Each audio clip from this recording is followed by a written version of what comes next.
In Miami tonight, opening week continues, and Miami is still searching for an opening win in 2015. The Braves have taken the first two of this series. Miami would like to get a game before the Rays arrive this weekend. Tom Kohler, Shelby Miller, Christian Yelich, Marcell Ozuna, and the rest of the Fish trying to get going tonight. Hi, everybody. Rich Waltz, Tommy Hutton. Welcome to Miami. Panic is much too strong a word, but I think there's some urgency that the Marlins start to get things rolling here. Yeah, I think the sense of urgency might be more in the fans and in the ball club, and I really like what Niners said in Marlins Live, that, you know what, if you have a two-game losing streak in July, you don't think a whole lot about it, but you want to see the ball club play solidly. You'd like to see the pitchers pitch all right, and you don't want to give up 7 in the first inning. No, you don't. After the Marlins signed Giancarlo Stanton, one of the objectives was to put protection behind him and some base runners in front of him. Now, we've seen 2 games with this lineup so far. Stanton is 1 for 5. He's been walked 3 times. What have you seen? Well, I'll tell you what, I'm a real advocate of the protection in front of him, just as important as behind him. D. Gordon's done his job. He's gotten on base. He's a guy who stole 92 runs, or scored 92 last year. Christian Yelich always has an on-base percentage of over 360. You see Stanton has been walked 3 times.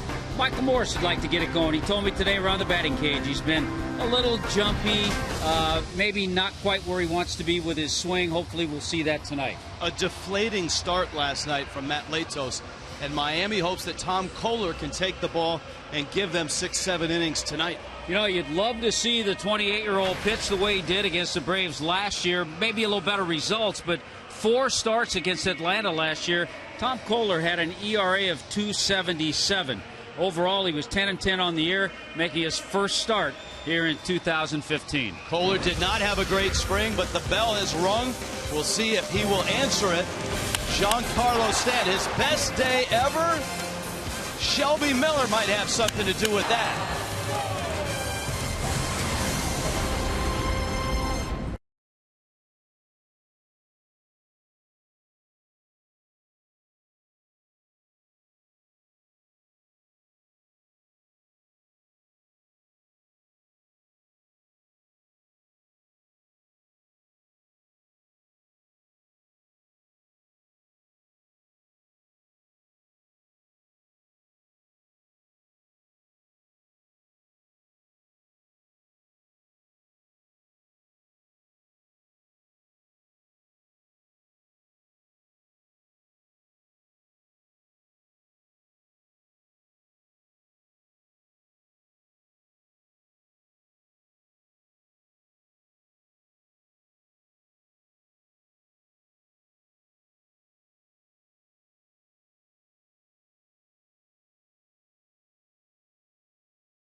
Toyota, let's go places.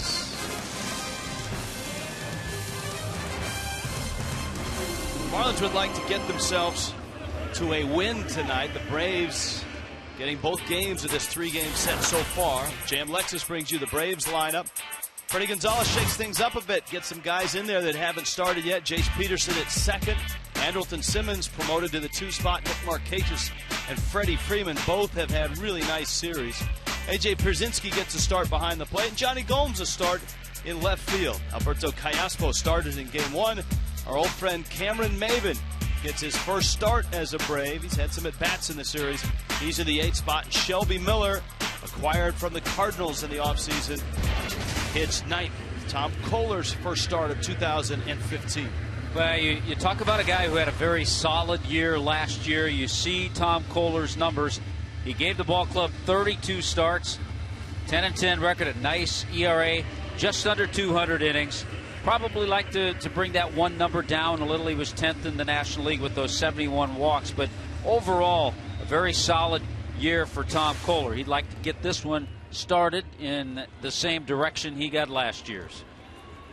Jace Peterson, Andrelton Simmons, Nick Markakis for the Braves, who walk in here tonight at 2-0 after last night knocking the Marlins around 12-2. Pitch first pitch, a diving fastball at the knees for a strike, and it's 0-1. Kohler last year an even 500, but an ERA of under 4, 3.81. Flips up a breaking ball. And I guess the test for Kohler, Tommy, is, are the spring numbers indicative of how he will throw tonight, or is he the type of guy that when the bell rings, he flips the switch and away he goes? Well, so much of it is adrenaline, thinking, how you approach things. It's a whole different story now, making that first start of the year. And I like the way he started. He made 2 good pitches with the fastball and curveball to get ahead quickly. Peterson 1 for 6 in the series. And a good sharp breaking ball. Kohler gets a strikeout. Something we certainly did not see last night. Matt Latos just didn't have command, but got ahead. And once he got ahead, look at this curveball. He drops it in a perfect spot to get a guy who swung the bat well in this series, Peterson. There are the spring numbers, an ERA at 7.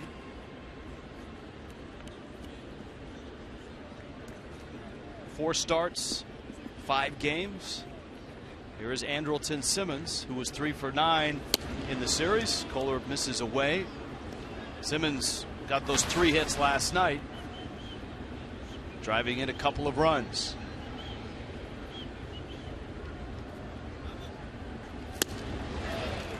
Yeah, nice slider. You talked about it, Rich, that the way that Tom Kohler pitched last year against Atlanta, even though he was 0-1, he had that 2.77 ERA.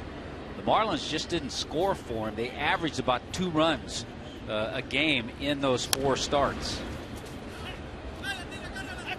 Mathis was just hoping that baseball would come back to life and roll out into fair territory. He was ready for it. Jeff Mathis gets the start, significant. And you heard Mike Redmond say, hey, the Marlins want to get into their regular season rotation and feel. And so Jared Saltalamacchia, a couple of starts. Jeff Mathis behind the plate with Kohler tonight against Atlanta. 1-2 coming. And it's different. We were talking about it before the game with both of these clubs. The Marlins have more of a set lineup than Freddie Gonzalez has with the Braves. He has a few positions that are set.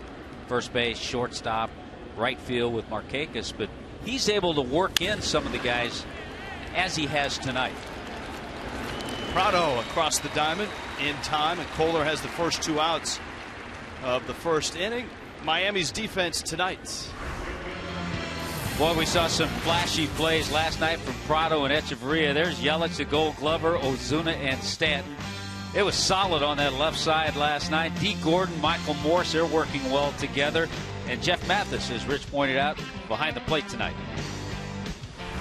Marlins last night were last season 22nd in the big leagues in converting ground ball outs to the left side of the infield.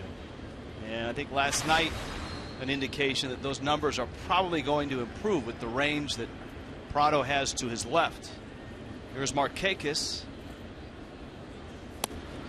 And that's taking nothing away from Casey McGee, who had just a spectacular season, breathing life back into his major league career last year. Yeah, I think the difference, Prado a little better range. Casey may have a little bit of a stronger arm, but Prado is certainly on the money and accurate with all of his throws. Yeah, McGee was incredibly accurate last year. Yeah. Markakis drove in both runs in the 2-1 win in game 1 of the series. He spins and fouls that one back. And then last night added 2 more hits and another run driven in. Boy, what a first inning by Freddie Gonzalez and Atlanta last night, chasing Matt Latos. Shortest outing in Matt Latos' 6-year major league career. 1-2. And ball in the dirt. Latos would finish the night with an ERA just north of 94, 94.50. He threw 38 pitches last night. Brad Hand was outstanding, 4 1/3, scoreless, gave up just a hit. 2-2 coming.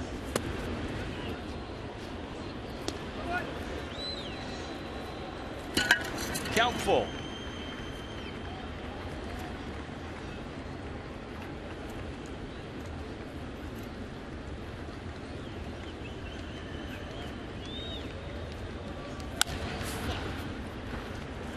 Ground ball to Gordon, and a nice clean 1-2-3 start for Tom Kohler. And Miami gets their first swings tonight.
The fish tank.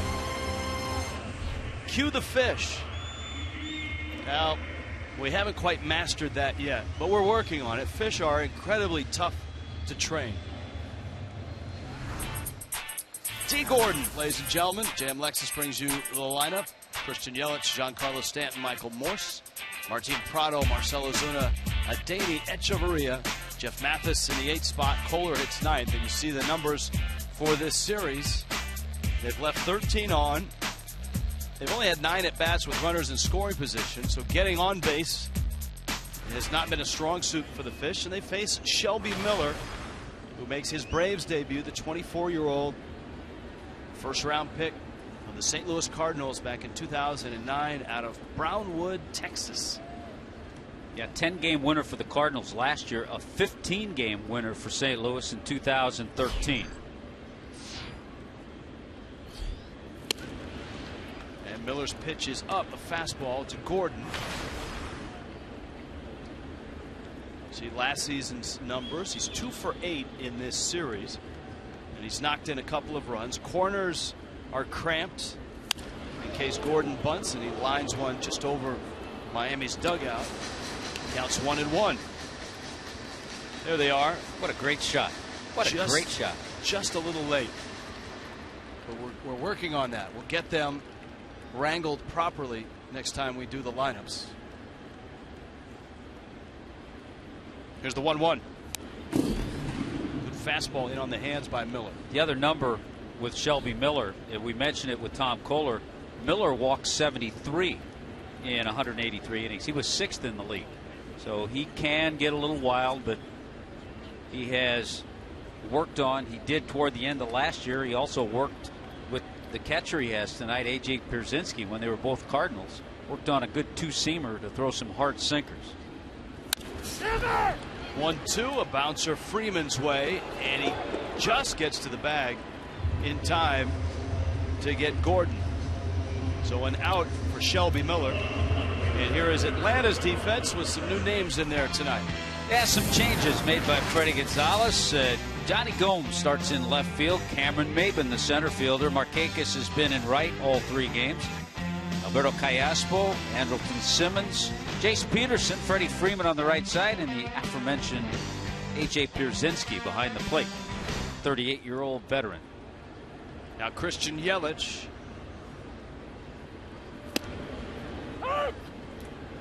Yelich takes a strike.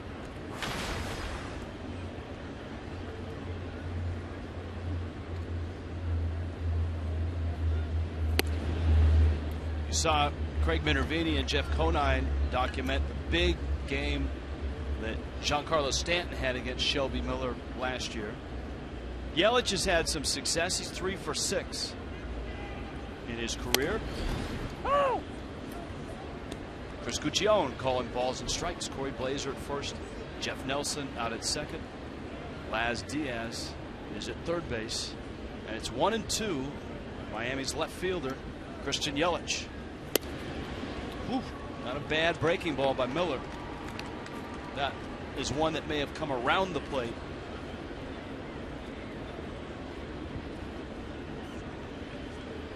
It's a strike. Yelich got a break. And that one he fouls back off of Pierzynski. Shelby Miller showing good life on his fastball. We've seen 95, 96 on that last one. Of course, came over from the Cardinals with Jason Hayward going to St. Louis. 2 balls, 2 strikes. Yelich a couple hits, strikeout and a walk in the first 2 games.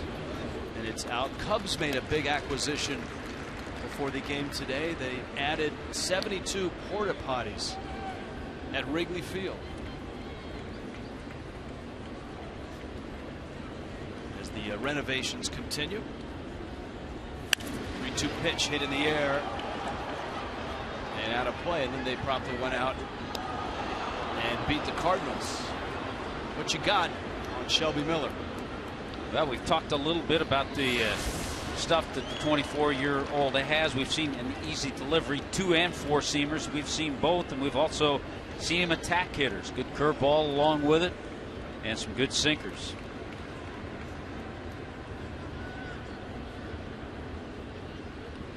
(3-2). Marlin fans should remember his name from the 2013 season in the Rookie of the Year voting, in which Jose Fernandez beat out Yasiel Puig. Miller was 3rd. Well, we talked about his 15-9 record that year.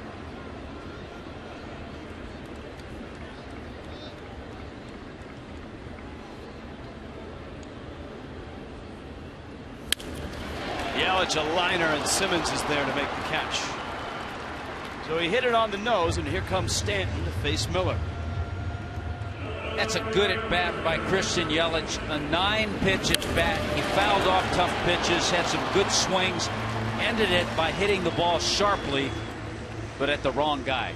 But a good AB by Christian Yelich. Last night the Braves really pitched carefully to Stanton. Walked him his first 3 times up. Fastball for a strike. Stanton hit a shallow fly ball out to left. in the 8th.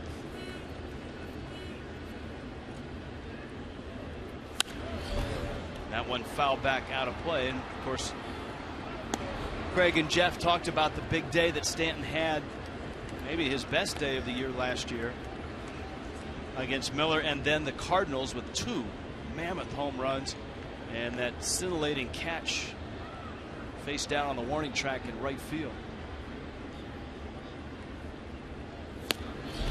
Fastball, he threw it by him, 96. Stanton looked fooled on that. And so a scoreless game headed to the 2nd.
Marlins.com/zombie, $25 for the Zombie Night package.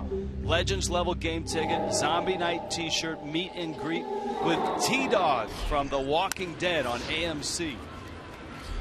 Freddie Freeman is out number 1. AMC's hit The Walking Dead. T-Dog will be here. He's throwing out the first pitch. You can meet him, greet him, get a Zombie Night t-shirt, wander aimlessly through the concourse. As you and I do often up here in the TV booth. First 5,000 fans through the gates get an official Marlins Zombie Night poster. There are zombie face painters for adults and kids, free of charge, Section 28. And of course, T-Dog will be there from The Walking Dead.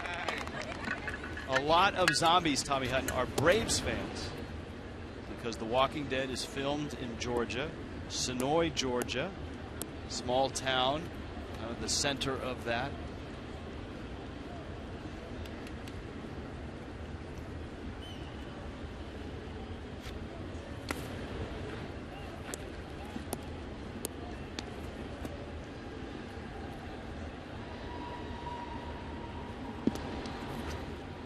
Top Kohler facing A.J. Pierzynski.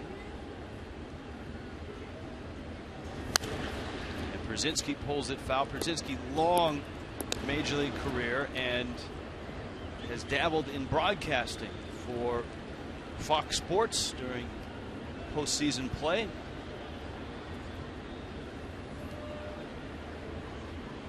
.38-year-old out of Orlando, Florida. And that's one of the reasons he signed with the Braves. He had a couple of other options, but had an opportunity with Orlando being the home for the Braves in spring training to get 6 or 7 weeks more family time. Yelich is there and he makes the catch. And Kohler has retired the first 5 that he's faced. Major League Baseball returns to Fox Sports 1 doubleheader. Hey, the Red Sox taking on the Yankees in the Bronx. And then Royals and Angels. Coverage begins Saturday, 12:30 Eastern on Fox Sports 1. Streaming live on Fox Sports Go.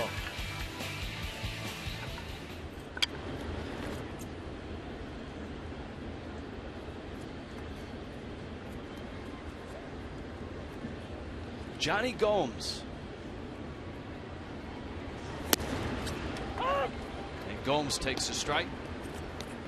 We talked the other night about Gomes and his pedigree in the big leagues. That of a winner. He's been in 4 of the last 5 postseasons.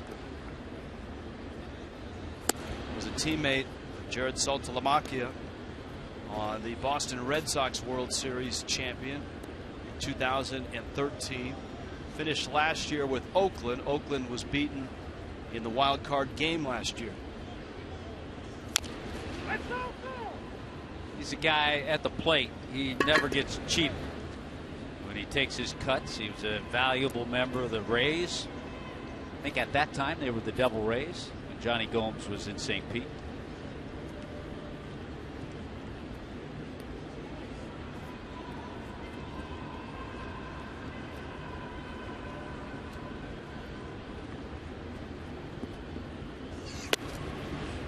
Kohler with a breaking ball. Gomes watched it dart outside. Eric Hinsky, a guy that was a Brave, also seemingly was in every postseason near the end of his career. It's not a bad pitch. And on a check swing, no swing, Corey Blazer down at first. And that oftentimes happens, Tommy, for a home plate umpire on a check swing, trying to call 2 things at the same time. Well, also a check swing on a high breaking ball, too. 3-2. End of the bat, and the English is going to spin it foul.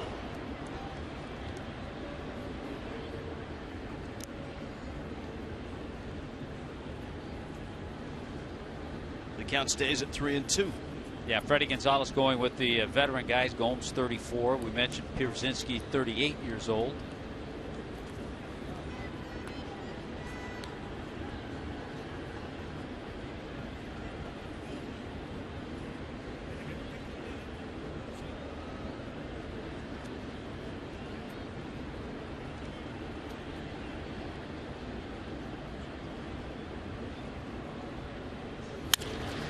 Sharp ground ball, and it's off of Echeverria's glove. Gomes around first. He'll hold there.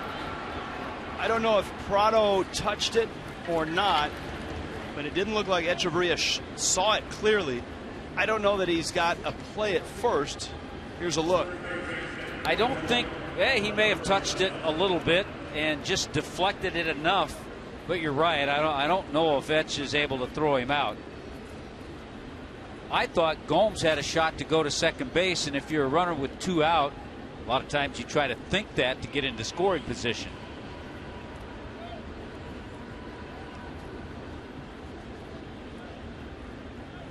Gomes with a single. Alberto Callaspo, and he takes away first base runner of the ball game for either team. Callaspo 2 for 4 in the opener. Kind of interesting, Rich, to track, and we'll certainly see it when we go into Atlanta, but to track to see what the Braves do all year, what Freddie Gonzalez does all year with Callaspo and Chris Johnson. Johnson hurt Miami last night with a couple of hits and a couple of RBIs. And of course, as we just touched upon, Callaspo was 1 for 3 in the opener. He had a pinch hit. He's 2 for 4 in this series. So that's a lot of production out of 2 guys at third base in just 2 games.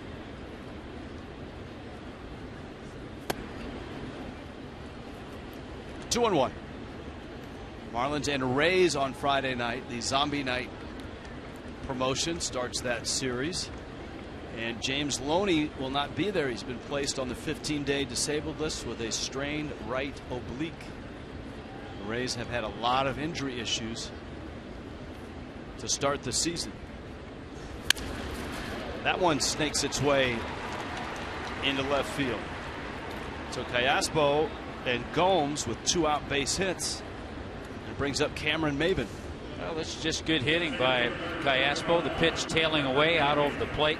The difference in that being a real quality pitch, it was up enough. When a pitch is out over the plate that way, you have a little better chance to get on it and hit it the way Callaspo did, as opposed if it's down more around the knees. but still a good pitch by Tom Kohler. Just good hitting by Callaspo. Yeah, the Rays, I don't even know if they know who's going to be starting that series with the way their starting pitching's been depleted. Everything is to be announced. Miami goes with Dan Herron on Friday, Jared Cozart Saturday afternoon at 4:10, and Henderson Alvarez Sunday afternoon at 1:10. Kohler misses away. First 5 out of the chute, Kohler retired, but a couple of hits, and Maben, as Tommy pointed out, has had some big ball games against Miami, and he had a 2-run single in the 9th last night. Maben a liner, and Echeverria is there, and he saw that one just in time. It crossed behind the runner. Echeverria spears it, and the hardest hit ball of the inning ends the inning. Still scoreless in Miami.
Items as well.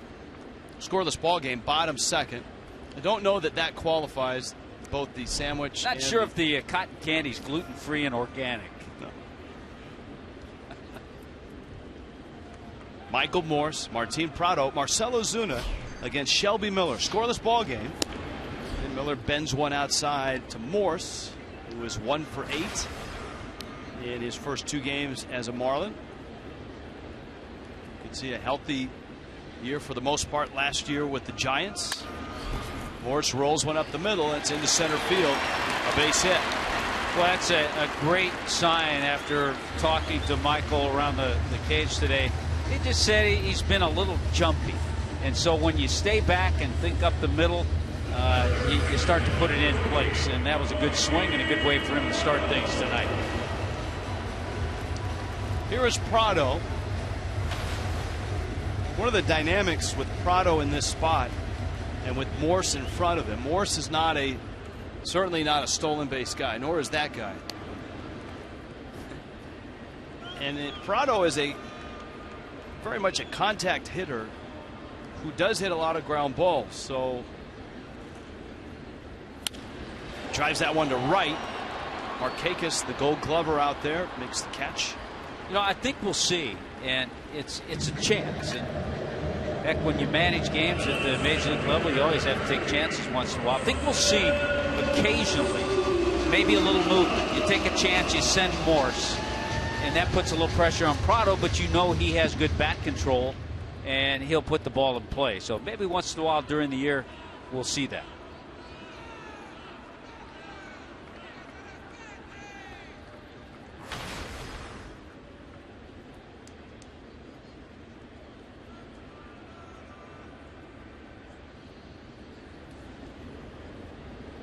Now Marcell Ozuna. Is there a chance Marcell Ozuna sees a higher slot in the lineup? A lot of emails and tweets last night wanting to know if Mike Redmond would elevate Ozuna into the 5 spot or even the 4 spot. That's very possible too, especially if he gets on a little streak. And you think about Ozuna last year, 23 home runs, 85 RBIs. Without question, there's a chance we can see that. Mets and Nationals are delayed tonight in D.C. Terrific pitching matchup. Jacob deGrom and Jordan Zimmerman. Ozuna gets into that one, drills it to center. Maben right on it, and he makes the catch. Copyrighted telecast presented by the authority of the Miami Marlins may not be reproduced or retransmitted in any form. The accounts and descriptions of this game may not be disseminated without the express written consent of the Miami Marlins. Tomorrow's another terrific matchup, maybe even a better matchup in that series. Some guy named Harvey's back, pitching against some guy named Strasburg.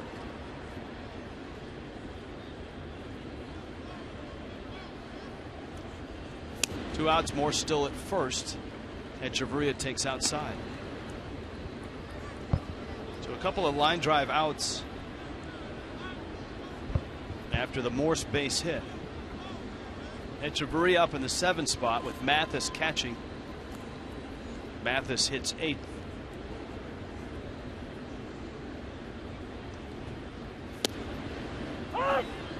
We talked about the Cubs shutting out the Cardinals today. Jake Arrieta beating Lance Lynn 2-0 Cubs. A good day to pitch at Wrigley Field today.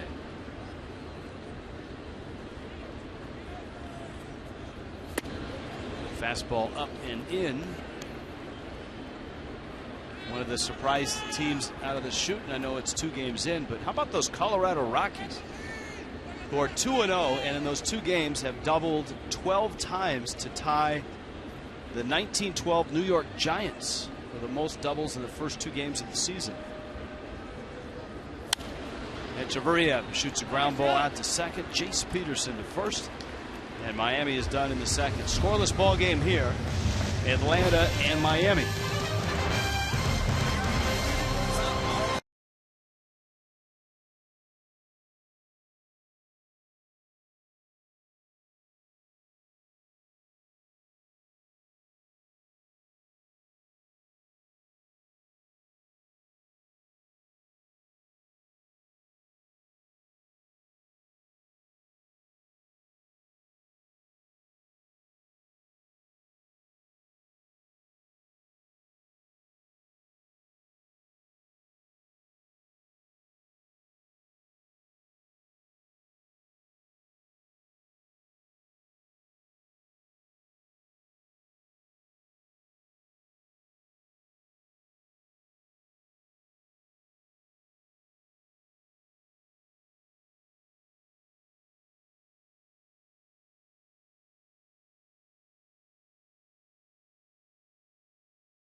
Ball game and a directive from Major League Baseball actually last year, and you're gonna have to keep this in mind when you come into any Major League game this year, and that is there are metal detectors now installed at all 30 ballparks. This in concert with the Homeland Security and Major League Baseball. They mentioned it last year, and all teams now are required to have metal detectors in place and a plan in place. So when you come out to the park here or anywhere around the major leagues, give yourself a little more time. There have been some long lines around Major League Baseball. Come through the metal detector, much like going to the airport. One team got very creative, guys, the San Francisco Giants. If you're on that, what they call TCA pre-check for frequent travelers, well, they're allowed to go through without going through the metal detectors, just like they do in the airports. So they get that special line anyhow. But it's something that some leagues are doing. We've seen it in Major League Baseball at some of the big events like the World Series and All-Star Game, and now it's going to be a staple every game around the big leagues, guys.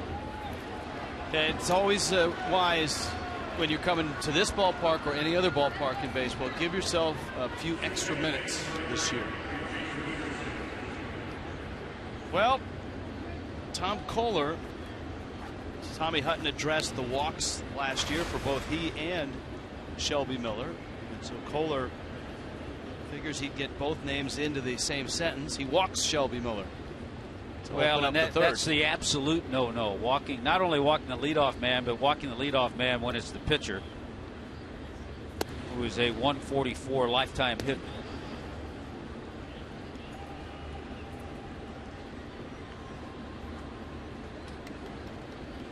I have a feeling Jace Peterson is going to grow on Atlanta Braves fans.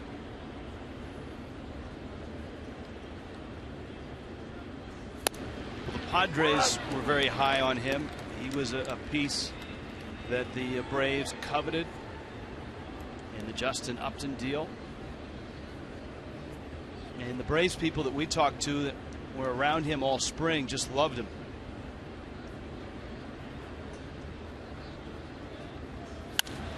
Peterson lines it left center. Ozuna and Yelich, and it's Yelich who comes from left and makes the catch. And that right there is one of the reasons why Christian Yelich won a Gold Glove.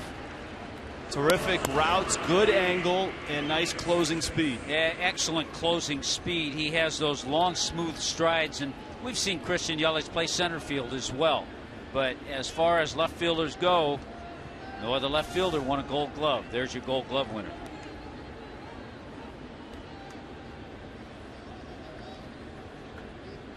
I think sometimes as outfielders go, the percentage doesn't mean as much.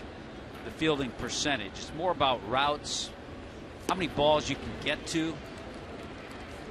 Run prevention. Yeah. Runs saved. Simmons with a count 0-1. Phillies and Red Sox tonight. That game is scoreless. Rick Porcello for Boston. Aaron Harang for Philly. Tapper. Kohler has it. Fires it wide. Gordon gets it. Stays on the bag. And then turns the double play. Nicely done by D. Gordon. Still scoreless in Miami.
I'm saying, sorry, the throw was a little wide. D. Gordon just said, just get it close. Just get it close.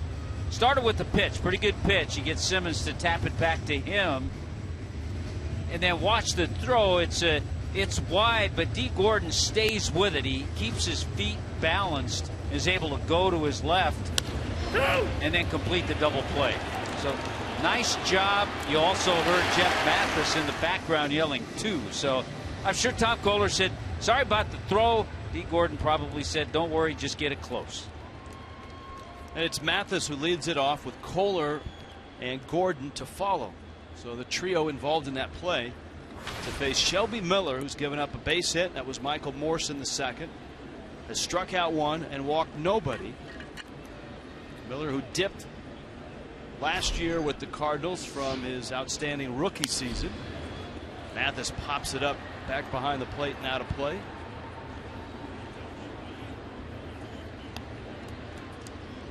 For Jeff Mathis, he's known as a great defensive catcher.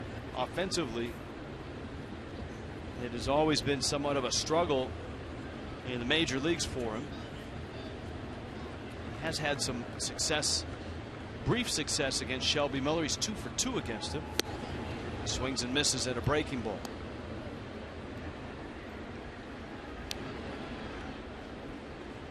Getting the start. Jared Saltalamacchia starting the first 2 games of this series. 0-2. It's been a rough couple of games for Salty. He knows that he has to play better than he has, and I think the ball club realizes they need him to play better than he has.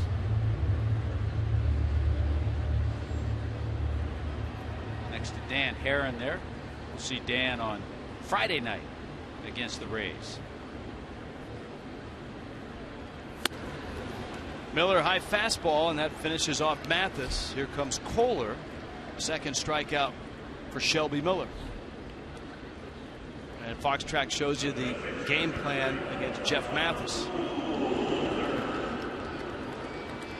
In that Phillies Braves ball game, it's scoreless in the bottom of the third.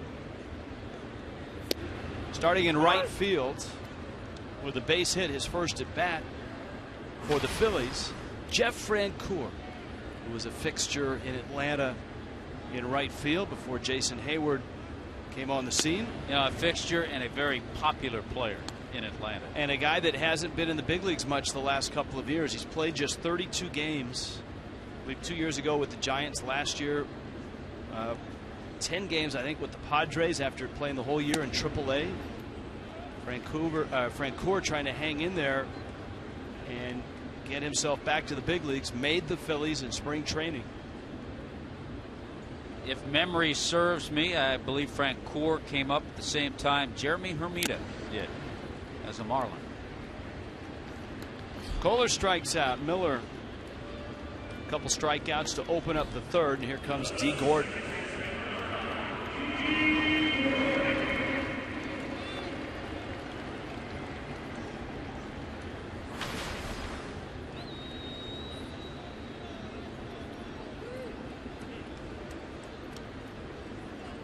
Gordon bounced to first in the first.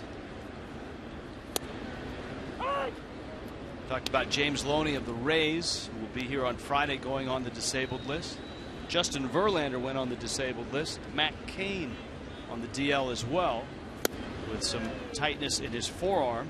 I'll tell you, it is not a good time to be a Giant. Jake Peavy has some back issues. Brandon Belt had to leave their game last night with a growing pull. Of course, Hunter Pence started the year on the disabled list. Saw a note on Verlander too. It's the first time in his long career that he's gone on the disabled list. So almost 300 career starts, 152 wins. First time he's ever been on the DL. Triceps.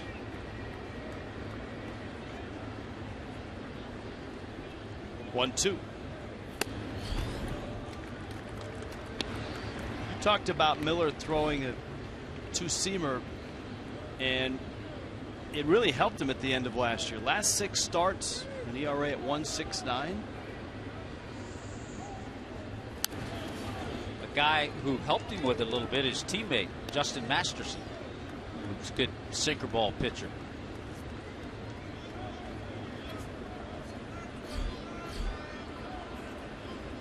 Well, a trade with a young starting pitcher between the Braves and the Cardinals worked out pretty well for the Cardinals, right? Adam Wainwright.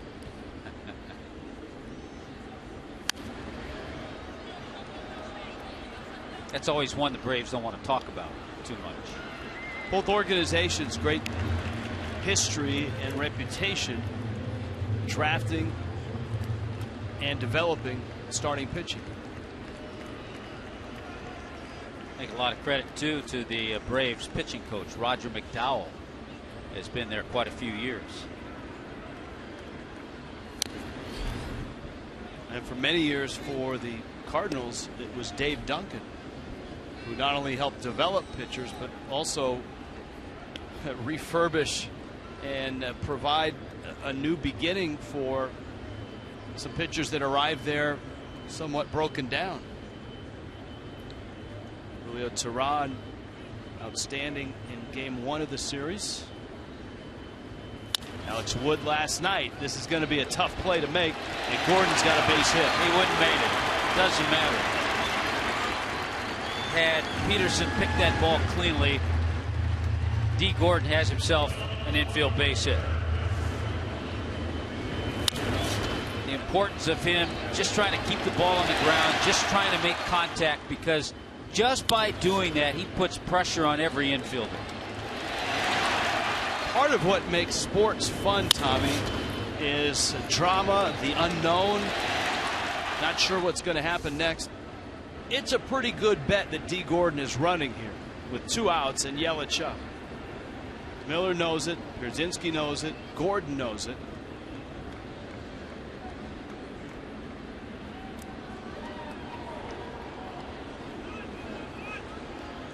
Pierzynski, in his long career, 24% in throwing runners out. So 55 infield hits last year. Yelich lined to short. And remember, that was that 9-pitch at bat that Christian had last time up. And this is that spot that Frank Menachino talked about to us, what he's preached to Yelich. In a running situation, pay no attention to D. Gordon. If you see a good pitch, if you get that fastball, crank it.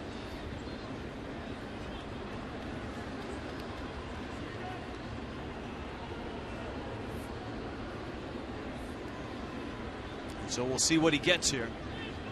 Gordon, not a big lead.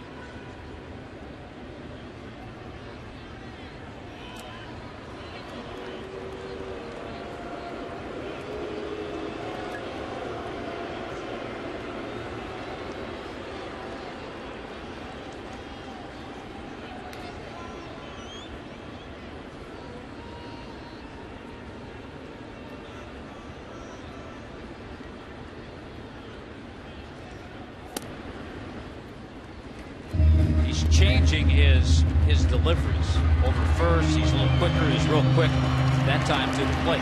What does that do to a hitter? It messes with you a little bit as a hitter, and certainly does as a base runner too. That's why Yelich just has to be ready. Not running. Miller has missed twice, and this is the fun part and for it might Miami. Be messing with Shelby Miller a little bit too. The fun part for Miami is the pressure that Gordon puts on the pitcher. Yelich, a good young hitter, and of course looming large in the on-deck circle is Giancarlo Stanton. You would think Yelich should get something good to hit here.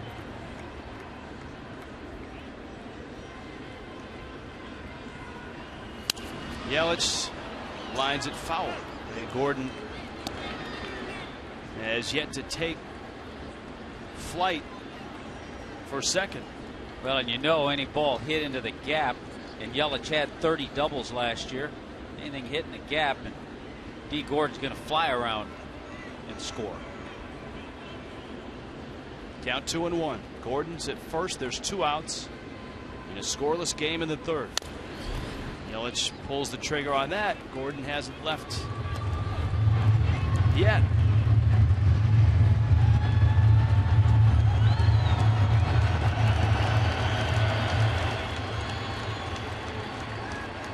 Yelich has yet to really get a strike. A little out of character for Christian Yelich. And that may be part of the psychological game going on here. He's running, and Yelich takes low. Pierzynski's throw is late.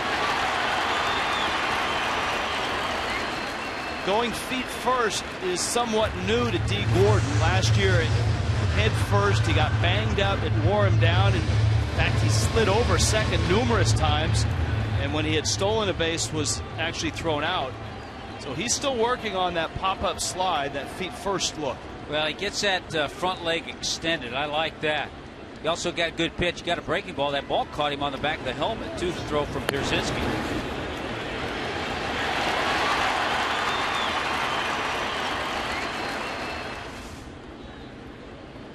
Full count.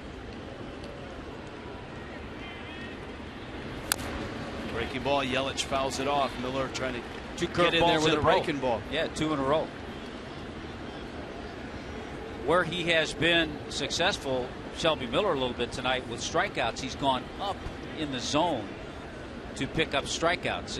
Be curious to see what he does after he's thrown 2 curveballs to Yelich.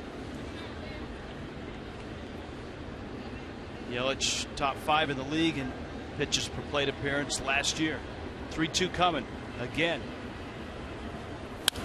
Fastball, ground ball off of Miller. Yelich runs well, and he's got himself a base hit, but the ball hitting Miller kept it from going to center and kept Gordon to just 90 feet of real estate. Well, another terrific at bat. 7 pitches that time, so 16 pitches Yelich has seen in his 2 at bats. If not for Miller getting a piece of it with his leg or foot, that ball's into center field and Gordon scores easily. But he keeps it in the infield, and that brings Giancarlo to the plate. Outside of the telecast, Tommy Hutton, when talking about Giancarlo Stanton and the Marlins' designs of a lineup this year, placed more importance on what was in front of Stanton than who was behind Stanton. Not that who's behind him isn't important. And here's a pretty good example of it. Yelich and Gordon at the corners.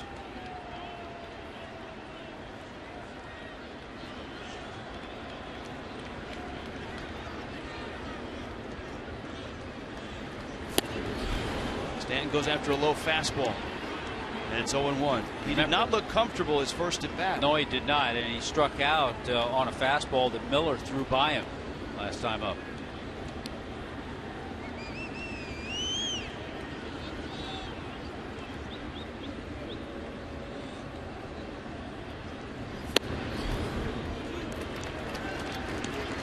Ball and a strike. It's going to be a pattern we'll see all year, especially from pitchers who have good stuff. They'll try to run hard stuff in on Stanton.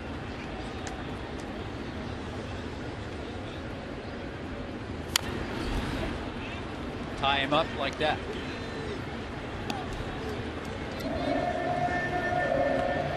He swung late on a high fastball for strike 3 and back in the first.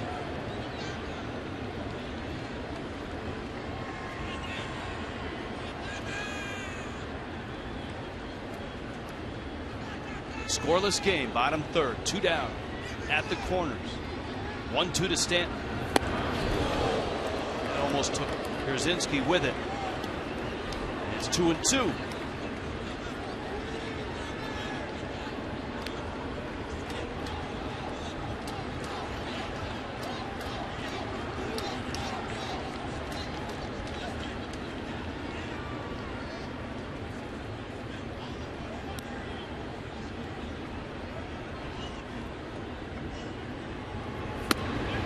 Same spot, full count, 3-2. Yelich will be moving. Gordon is at third. And we'll see what Stanton gets here at 3-2. Obviously, first base isn't open, but there is an open base at second with Morse on deck. Looks like he's tried to overthrow those last 2 fastballs.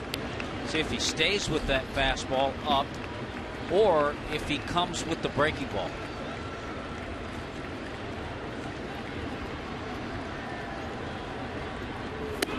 It's in, and Stanton lays off. Bags are loaded. Here comes Morse. It's a great example of the patience and the discipline. Stanton did not take batting practice on the field today. He was in the cage taking pitches off of the pitching machine, and that's a drill that he did last year whenever he felt he was off. And he did it with some success. But you could see the game plan that Miller had with pitch track showing you where he was trying to place all those fastballs.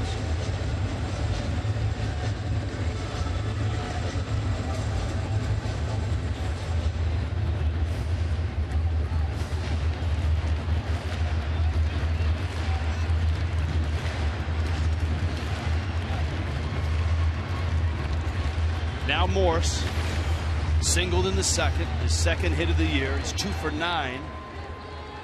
4 career grand slams. And they are loaded here.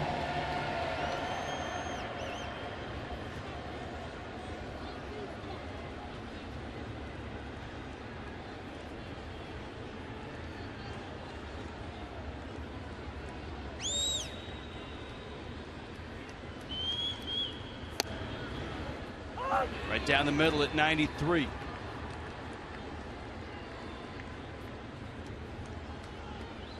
Sitting on 99 career home runs.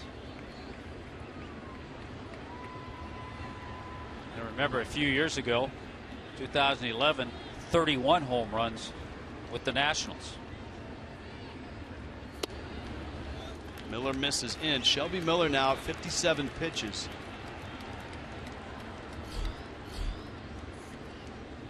.31 of those have come here.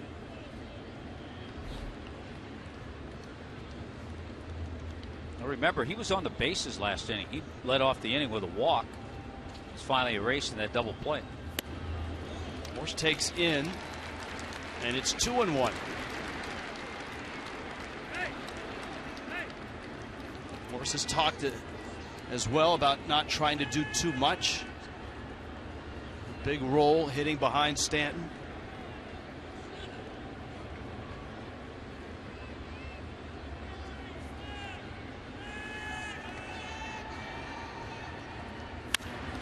Hits it hard, but that's Simmons, and that's where ground balls go to die.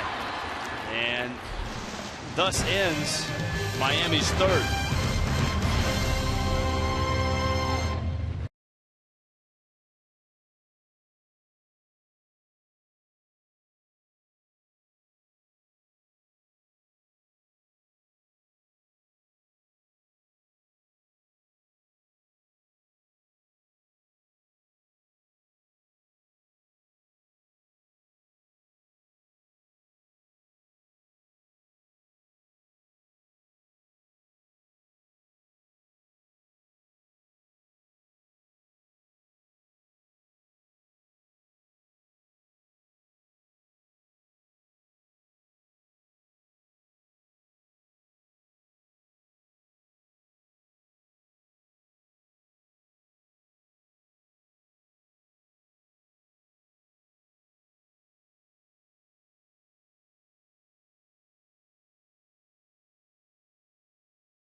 It's 4:10 on Saturday, Puerto Rican Heritage Day at the ballpark.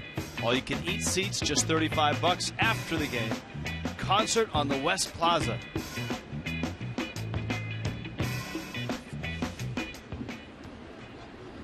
In Miami tonight, pitchers duel. Tom Kohler, Shelby Miller. In a scoreless game. Nick Markakis, Freddie Freeman, AJ Pierzynski against Kohler.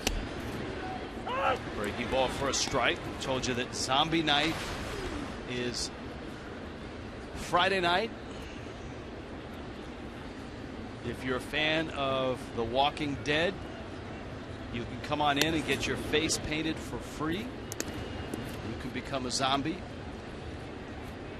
Got Zombie Night t-shirts.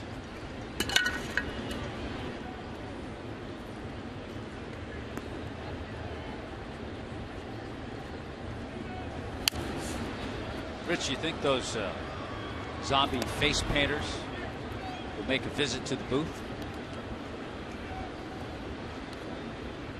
Not sure.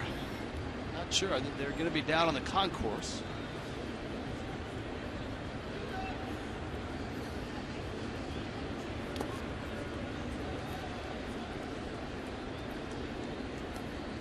And of course, T-Dog, who is from The Walking Dead. That's on AMC. He will be in attendance. He's throwing out the first pitch. And there's a meet and greet as well if you buy the Zombie Night package, which is $25. A Zombie Night poster as well for the first 5,000. Marlins.com/zombie. Not spelled like Shambi, but zombie.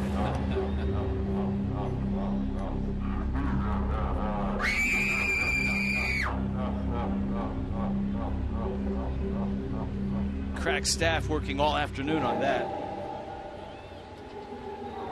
It's Friday night. Here's a 3-2. And Markakis fouls it back. Braves are headed home. They've got an off day. The Marlins have an off day tomorrow as well. Atlanta welcomes in the Mets as Atlanta opens up their second to last season at Turner Field. Yeah, I believe it's 2017. They're playing on the move into their new facility. That is SunTrust Park, which is northwest of Atlanta in Cobb County. I think the address is actually still Atlanta, just barely. 41,500 is the planned capacity. Next to the Cobb Galleria. Lots more hotel and shopping areas to be developed. Sort of like the player to be named later. Markakis walks. Good at bat by Markakis. Yeah, he had we talked about it earlier with Christian Yelich, who's had a 9-pitch and a 7-pitch at bat. That was a 9-pitch at bat for Markakis.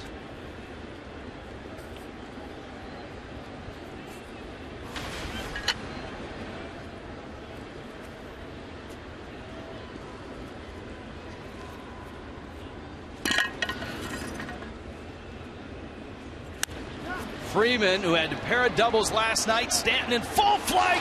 Got it with the catch. On his feet. Throw to first. Double play. Giancarlo in deep right center.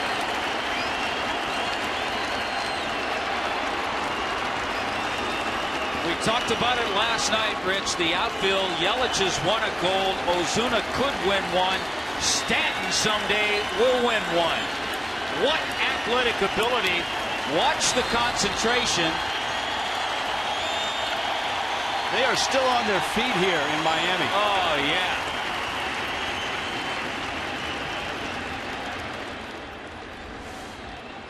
Wow. So a double play, and here's Pierzynski. And Shelby Miller must be thinking to himself, I've seen this act before.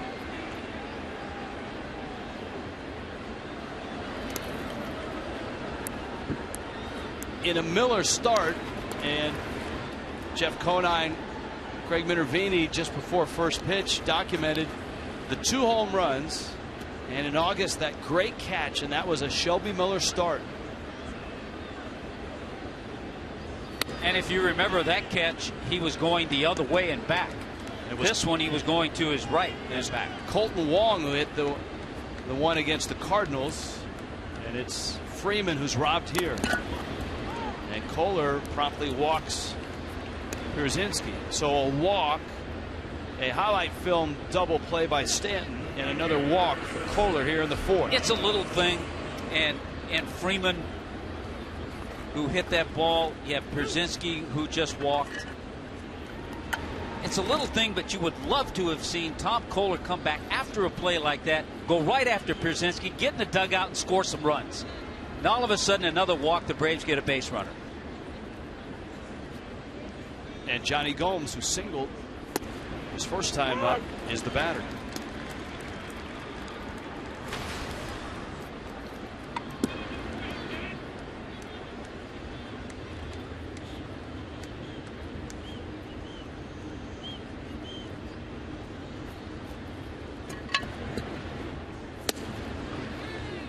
Fastball in, a ball and a strike.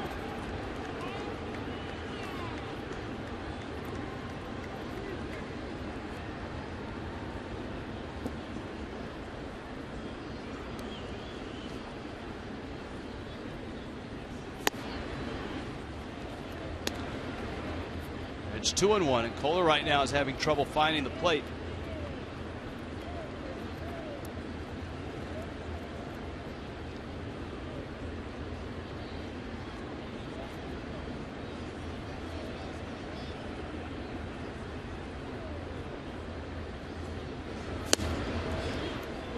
Gomes, one of those right-handed hitters where you see infield shift with Gordon almost behind second, especially on a 3-1 count. Pull side is on red alert. The other thing too, Rich, Johnny Gomes, aside from being a free swinger, has always had pretty good plate discipline, pretty good on-base percentage. Lifetime, it's around 340.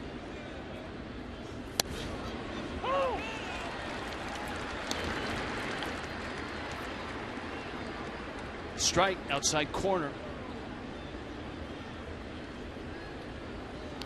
So with a full count, Pierzynski gets a head start at first.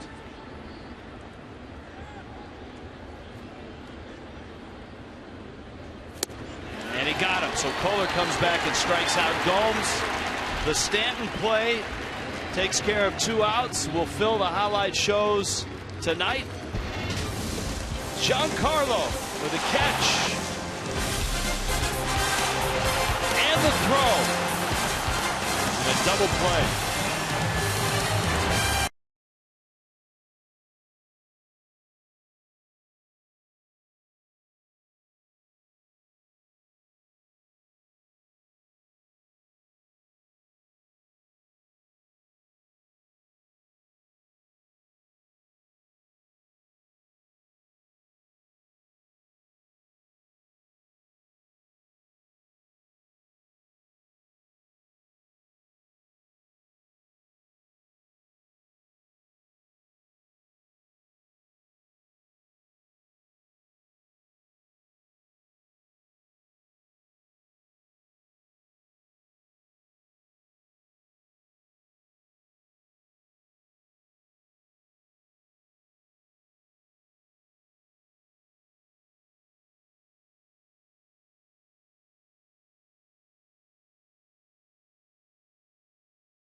In this ball game, Giancarlo Stanton with a terrific diving catch for a double play in the top of the inning, bottom of the fourth.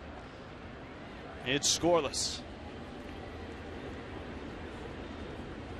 You have to have all the athletic ability, certainly, to make a play like that, but you also have to take that route. If you don't take the right route, you're not going to get it. It's funny listening to Terry Pendleton in spring training talk about Jace Peterson, Braves second baseman, how he loved his football mentality. Prado smacks one into center field, and that's a base hit. Certainly you have to love the same thing about Giancarlo Stanton, who was a standout football player in high school in Southern California. Let's check in with Craig Minervini. Craig? Well, Rich, I guess we could say practice makes perfect. Take a look at some video in the offseason up the steep sand dunes in California, working on that burst to the left with the glove up. And tonight, no sand, the track a little quicker, but the same movements that he worked on a very steep 120-foot up high hill.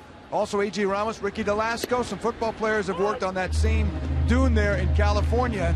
And that coach was saying burst, and he would go left and right and so on, guys. And that pays off as he's got that extra explosion. Stanton said he had to do a few things in the last few years to change his routine to help him become a better defender and offensive player, and that's one of them. All right, thank you, Craig. Marcell Ozuna is up. Martin Prado at first. Danny Echeverria is on deck.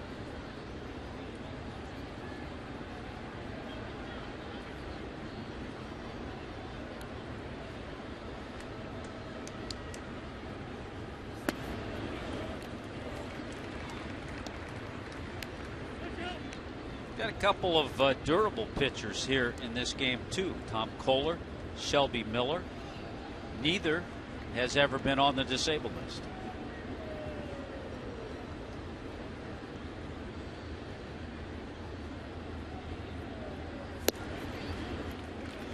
2-1 misses to Ozuna. It's 3-1. Marcell Ozuna hit it hard his first time up. Line to center. He's 3 for 9 so far on the season.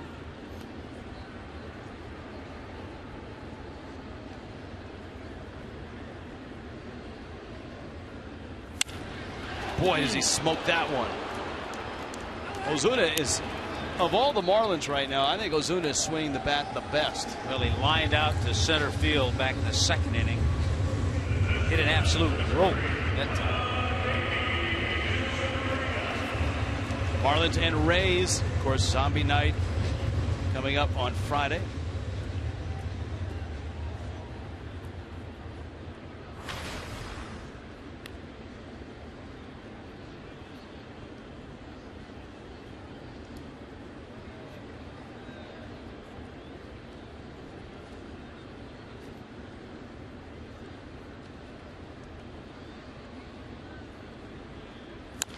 Little tapper. Miller. And just in time, Freeman had to reach up to get it. And he gets ready for Zombie Night. Marlins Live. Right before the ball game, a half hour before start. And on Marlins Live, the skydiving Marlin front office. It's presented by your South Florida Honda dealers. Preston Wilson, RP Dub, and some of the footage, the GoPro footage. Look at Press. There's Conine.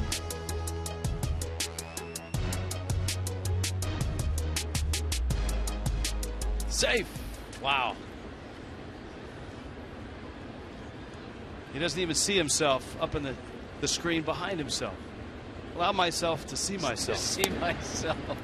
As Austin Powers would say. Much like Austin Powers, international man of mystery, Jeff Conine. Talking to Preston about that the other day, he said it was exhilarating, unbelievable. Mathis takes in, it's 2-0.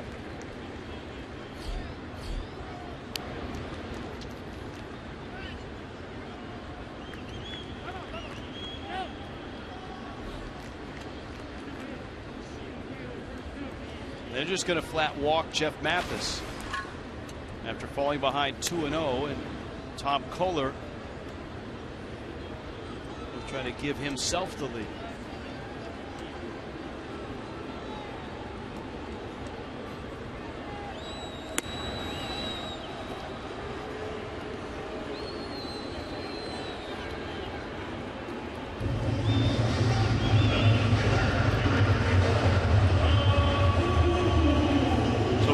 is up. Runners first and second.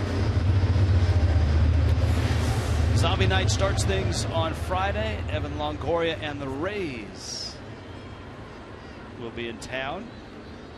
6:30 for Marlins Live.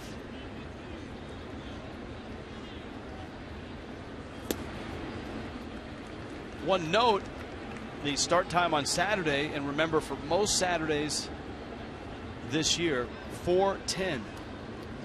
So Friday night, Saturday afternoon at 4:10, Sunday afternoon at 1:10. And the Marlins head out on their first road trip after Sunday. Kohler, on the 1-0 pitch, fouls it back. And for the Marlins, it's an extensive road trip. Atlanta for 3, New York for 4, Philly for 3, with an off day on the Monday between New York and Philly. Yeah, the first 2 road trips for the Marlins. After returning home, the ball club then goes to Washington for 3, San Francisco for 4, and Los Angeles for 3. Kohler takes outside. Remember the at bat that Miller had against Kohler when Kohler walked him.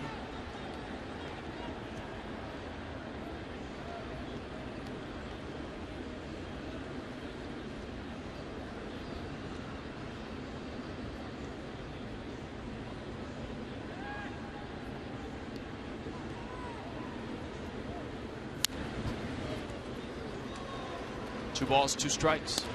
Yeah, it is something, and Tom Kohler's kind of put it to himself, a challenge to himself, that something that he has worked on, and that he wants to be a little better hitter.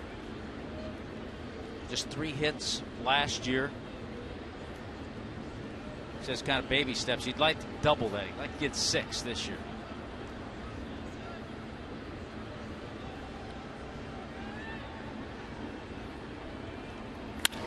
Two, he hits it up the middle. Peterson knocks it down, shovels it in time to Simmons covering to get Mathis.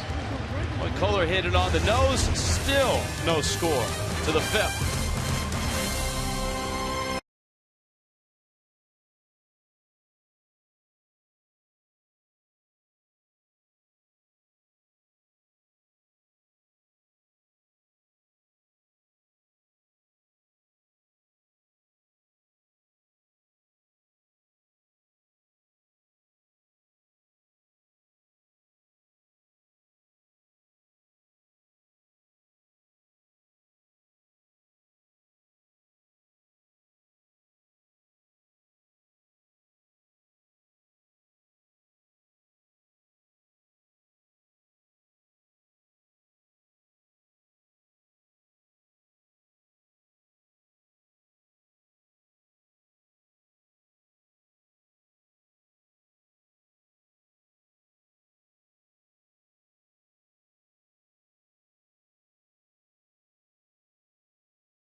Get Checkers Authentic Philly Cheesesteak.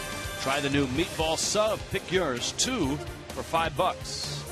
By Xfinity, your home for the most live sports. By Mitsubishi Motors, inviting you to find your own lane. And by Paul Blart Mall Cop 2, starring Kevin James, in theaters April 17th. I've been waiting for that, the sequel, and it's finally here. Scoreless. It's the 5th. In Miami, Braves, Marlins. Tom Kohler, Shelby Miller. Kohler up there right now, getting loose. Our Geico moment. him pull that ball, which is what Aaron's been doing, trying to get this big momentous home run. And when he's hitting normally, he'll go to right center field with that ball. Aaron in his earlier days used to hit more to right center than the left. Oh, there's a long drive. Ball's hit deep, deep. It is good. He did it. He did it. Henry Aaron is the all-time home run leader now. Yep. On this date, he did it. And it's cool to hear Curt Gowdy's call on that. Just about every recording, for whatever reason, has Milo Hamilton's call. That was Curt Gowdy. That was network television. The other call was by Vin Scully on Dodgers radio, and I think Scully's call is the best of the three. If you have a chance, Google it, YouTube it, and listen to Scully and pay close attention to what he has to say after that long silence from the booth, with the crowd going wild. Scully, as only Vince Scully could, put the perfect caption on it.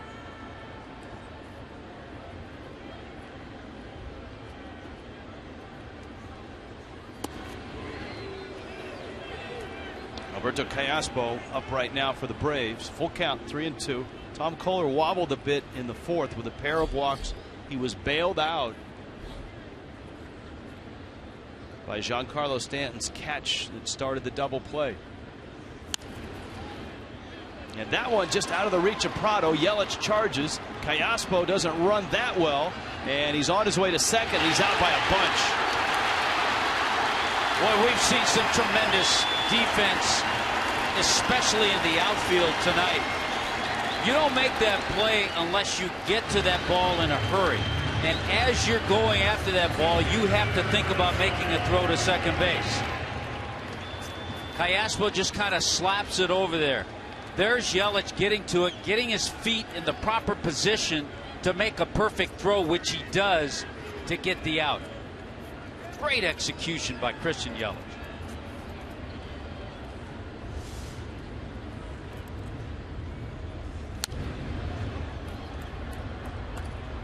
You watch that play at second base, and that was certainly, he was out, but on the tag, watch the tag and watch the trail foot. They got very him close. He got him on the knee before that trail foot got to the bag. You know, you can't blame Callaspo for what he was trying to do, because it took a perfect play to get him. As well, Tommy, oftentimes what Callaspo does there is dictated by where he is in the lineup. Trying to get to second for a Maben at bat, knowing that the pitcher is behind Maben. Maben swings and misses. Kohler strikes out Maben, and there are 2 outs here in the 5th.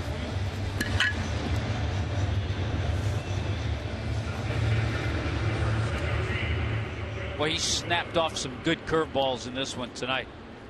Been a couple of little wobbles where he's momentarily lost his control, but other than that, Tom Kohler is throwing the ball exceptionally well.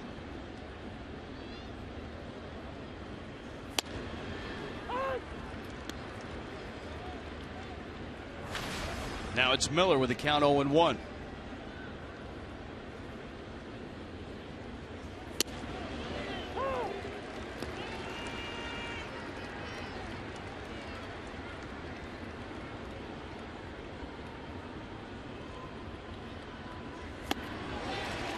And Kohler finishes off Shelby Miller.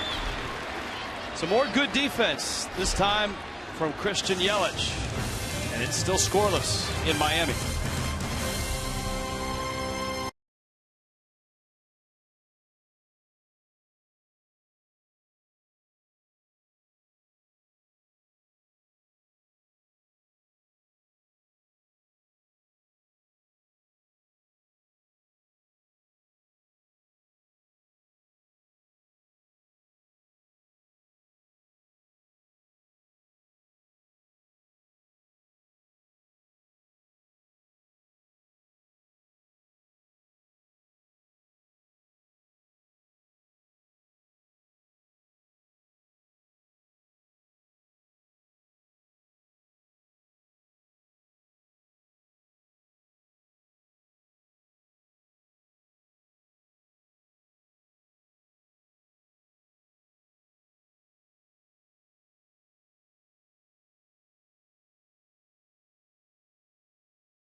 curveball from Tom Kohler.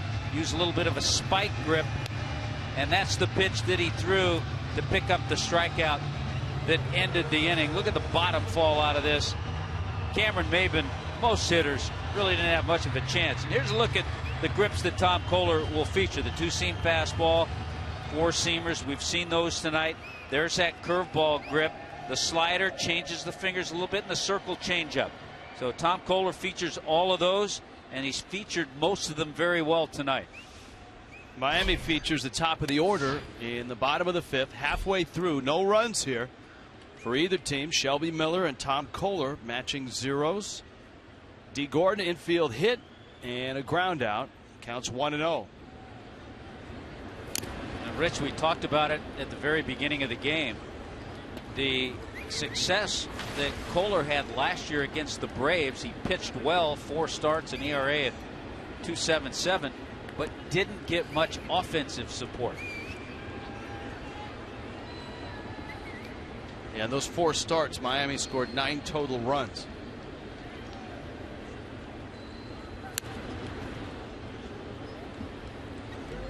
Count 1-2. Outside of the telecast, we talked about the Marlins in front and behind Giancarlo Stanton. Both Gordon and Yelich have base hits. Stanton has struck out and walked. Michael Morse has a base hit behind him, but the Marlins haven't been able to put everything together and get themselves a run. Marlins have hit the ball pretty well, though. Had some good swings. Yelich in his other at bat lined out to short. Morse has hit the ball well. Ozuna twice has lined out. Even Tom Kohler, when he made the final out in the 4th, hit the ball well up the middle.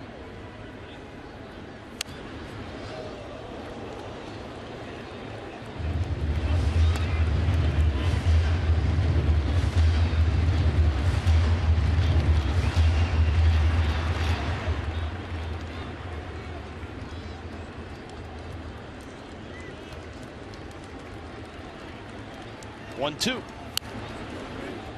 Miller climbing the ladder with a fastball.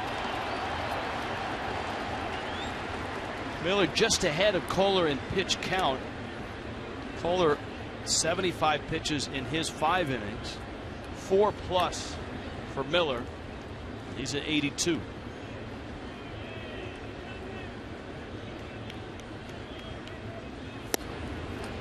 And it's been a slow start for the offense. Marlins have scored just 3 runs in 22 innings.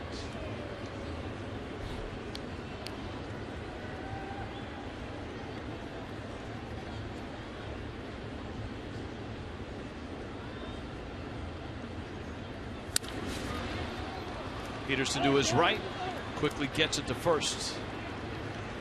On Friday, catch the premiere of Marlins Clubhouse, new show teaching young baseball stars the fundamentals of the game. During this episode, Preston Wilson will team up with Brett Butler to teach the proper technique for laying down both the sacrifice and a bunt for a hit. Marlins Clubhouse, Friday, 6 o'clock on Fox Sports Florida. And please don't ever let that become a lost art.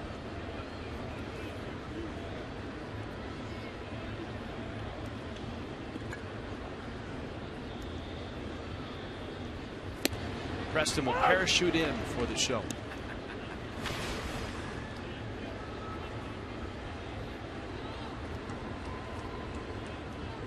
Yelich has hit the ball hard both at bats. He lined to short and then singled off the leg of Shelby Miller in the 3rd. And that leg of Shelby Miller has kept this game scoreless.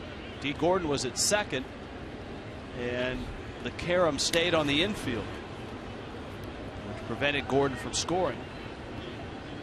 Count 1-2.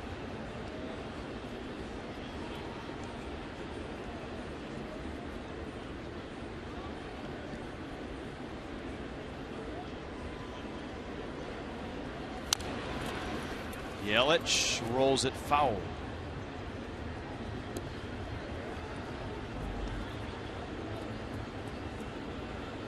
After a delay, the Nationals and the Mets have started, and they're into the 3rd. The Nationals have a 2-1 lead. with Jordan Zimmerman facing Jacob deGrom. Ryan Zimmerman is homered off of deGrom. A 2-run shot. Foul tip. Yelich stays alive. Yeah, we certainly want to wish Aaron Crow a good recovery. Marlins reliever who came over from Kansas City. We saw him in spring training and looked like would be a part of the Marlins bullpen, but underwent Tommy John surgery today.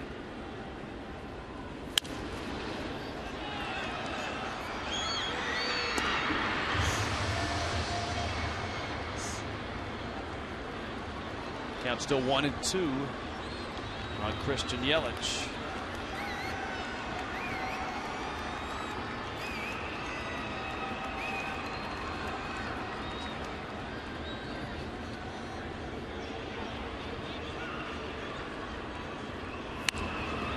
Look out. 1-2. Atlanta's bullpen has been really good. Brandon Kniff getting loose. Well, 7 innings, 1 hit, and no runs. And how about Christian Yelich? This will be the 8th pitch. He's seen 9, 7, and now 8. It's that one hard. Freeman juggles a bit and gets to the bag and steps on it. Sunday, the Marlins finish the homestand and the series against the Rays at 1:10. Pick up the Pepsi 4 for $74 pack. Get 4 tickets, 4 KMB Franks, 4 Pepsi for $75. Fans get a Marlins 2015 calendar courtesy of Pepsi. Kids can run the bases after the game in the Diamond Dash. So a big Sunday, the Diamond Dash, and the 4 for $74 pack.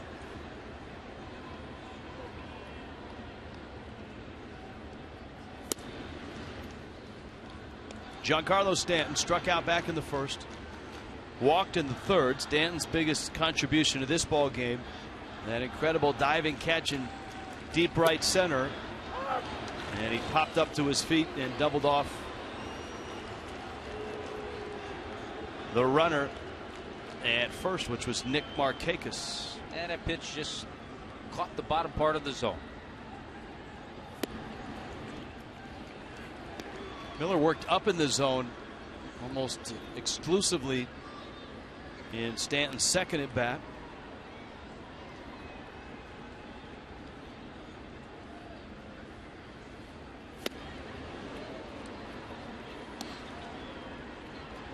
Fastball tied him up. It's 2-2.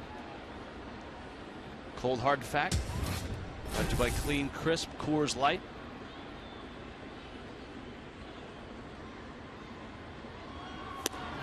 And he carves him up.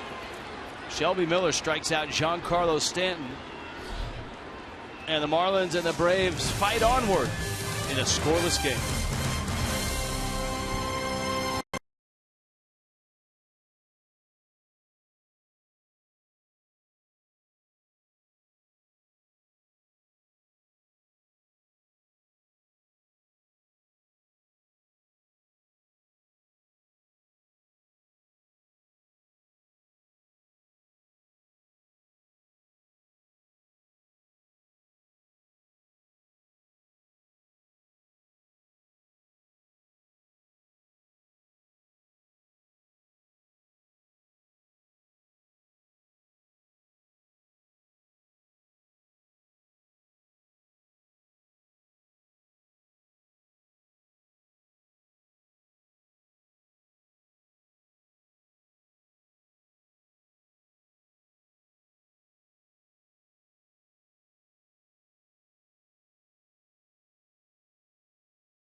in Miami tonight. Good pitching, great defense, and a scoreless ball game. Atlanta and Miami into the 6th.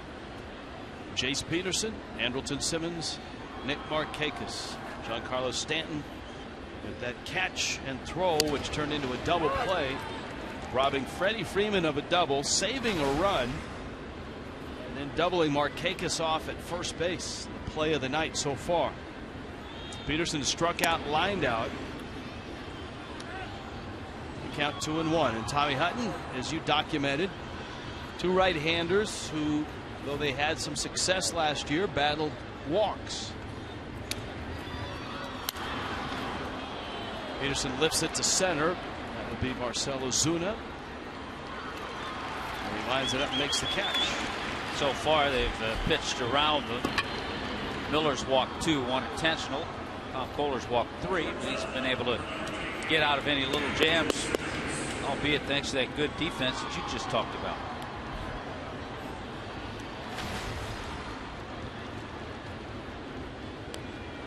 Andrelton Simmons now. Phillies have a 3-0 lead over Boston. And the aforementioned Jeff Francoeur has himself a 3-run homer. The guy they call Frenchie.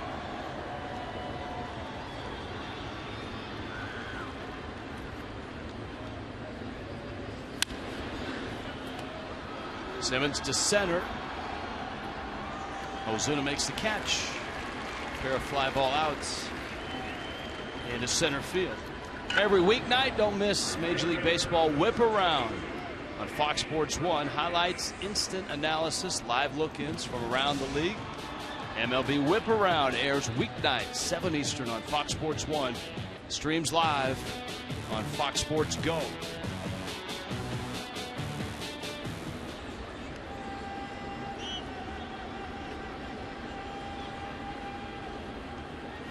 Tommy Hutton last night gracing America's pregame show. I don't think that was part of the whip around, though. No, that was the pregame show. Whip it good. That's you're right. It's 7 Eastern. America's pregame show a little earlier than that.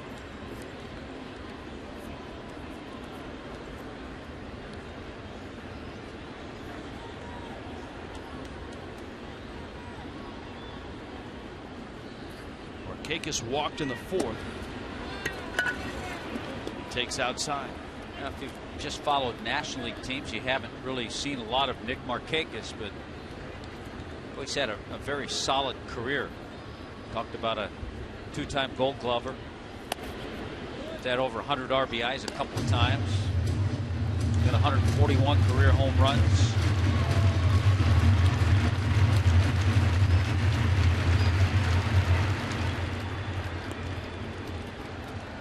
Not to mention he was on the Greek Olympic team as a pitcher.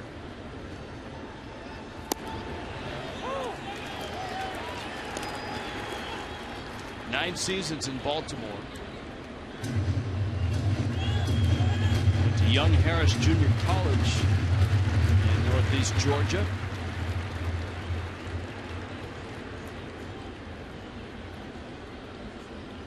Four-year, $44 million contract. Good pitch by Kohler, and Echeverria makes the catch. 1-2-3 in the 6th. Ladies and gentlemen, the debut of Camera 12.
5 innings of scoreless ball, 4 hits.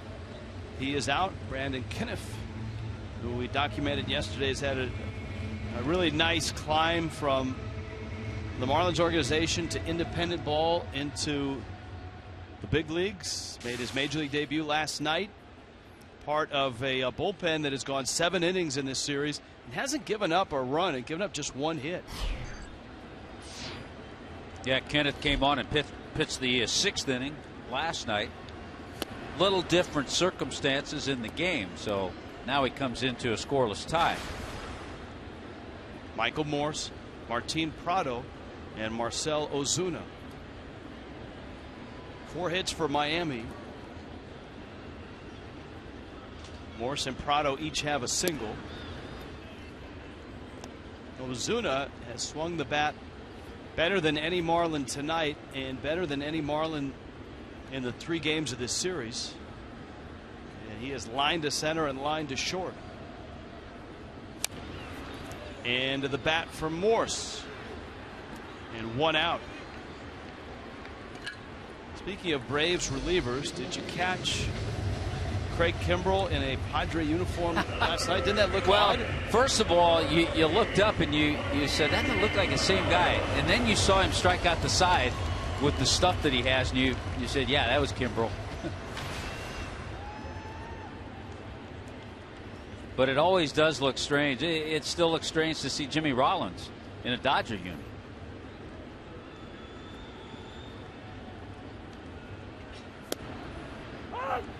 And a strike to Prado. One thing that was interesting in that shot, and we had always get emails and tweets, or we did when he was a Brave, about Kimbrell's cap and that one spot that was kind of a brown spot. Freeman way over to get it, and he'll get to the bag and he'll get Prado. And in asking the Braves, both on the field and in the broadcast booth, that was simply the spot that he used with his fingers. It was not pine tar, but after going to the rosin bag, he'd always go to that spot, and it actually wore a brown spot right on the bill of his cap. His Padres cap, it's a fresh cap. It's one that he put on. He hasn't had time. A day ago, and it didn't have that spot yet. So we'll check when the Marlins finally see him as a Padre. I'll bet you he'll have that spot worn in to the bill of his cap. Ozuna. Told you that he has hammered the ball twice tonight and has nothing to show for it.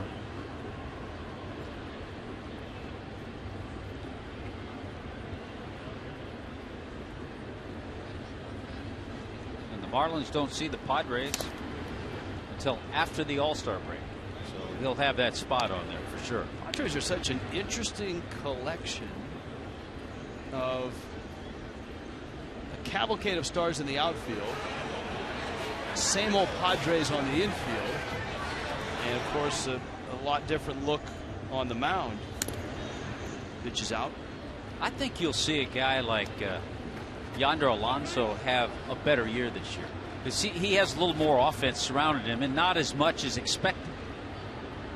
I wonder if Jed Jerko will bounce back. Ozuna has missed badly on 2 breaking balls, and it's 2-2.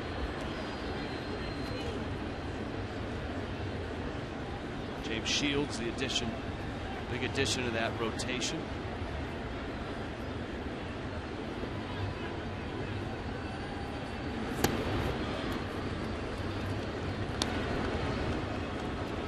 There's Tyson Ross, Andrew Kashner. A little different group that Buddy Black has to work with this year. 3-2. Bouncer out towards the second baseman, Jace Peterson, and Kniff works a 1-2-3 6th, 7th inning. Camera 12 in a scoreless game.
at the Clevelander.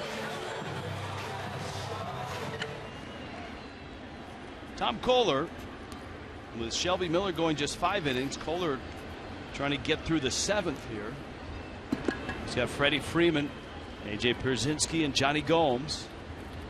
Freeman, by all accounts, looked like he had his 3rd extra base hit in the last 2 nights when he launched the ball to right center. Markakis at first in the 4th. Stanton in full flight made the great diving catch, popped to his feet and threw Markakis out. Not quite a full shift, but you see how far off the line Martin Prado is.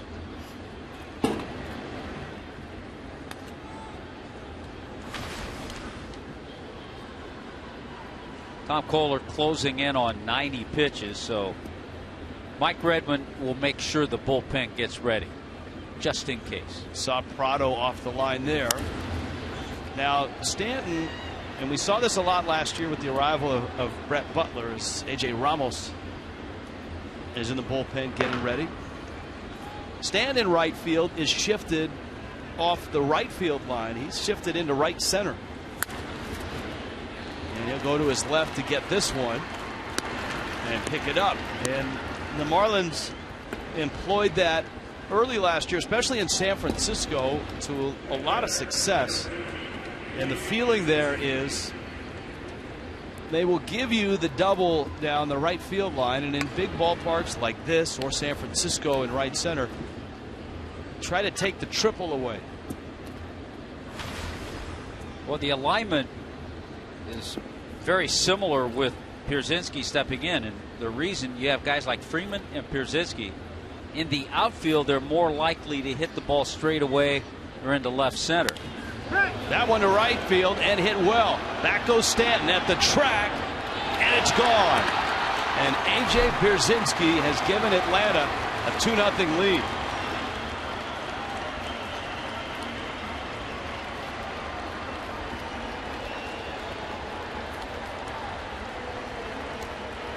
Well, the first home run of this series for either team, and Pierzynski makes it hurt.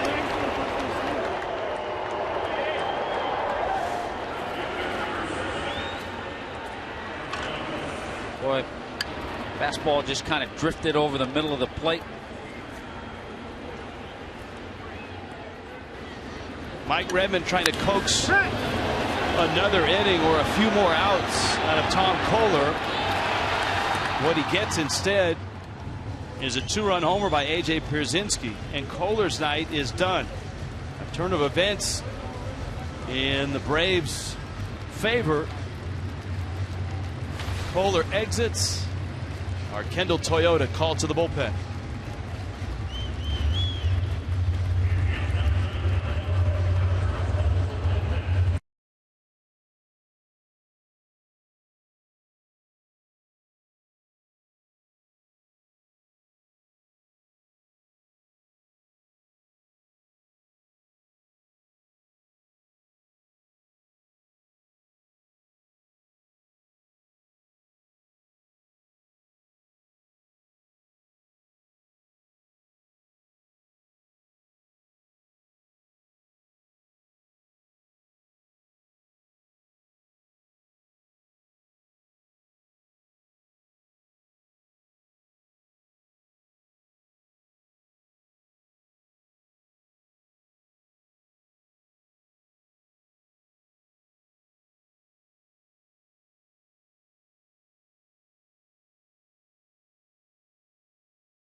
Tom Kohler out of the ball game. A.J. Ramos out of Miami's pen.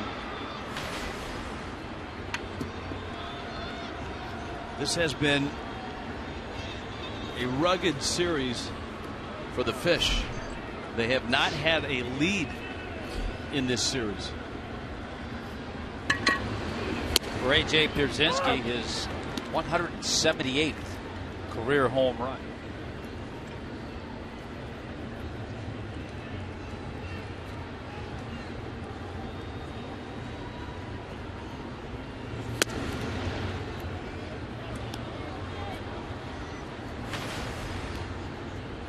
Johnny Gomes, the count, the ball and a strike. Gomes a single in the second.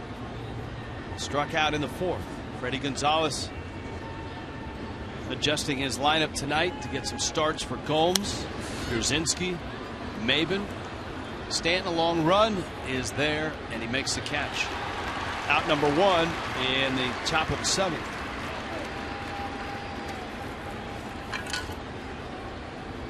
And as quickly as that ball left the park, the Braves bullpen scrambling around, getting Luis Avilan up. Cody Martin, who made his major league debut, is up as well. It's kind of the Braves' A team in terms of experience, and that is with Avilan. Martin made his major league debut, but I would expect you'll also see Jim Johnson and Jason Grilli if Atlanta keeps this lead.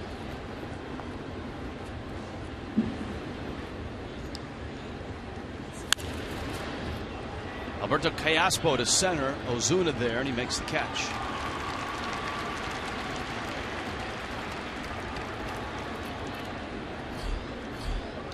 That's interesting.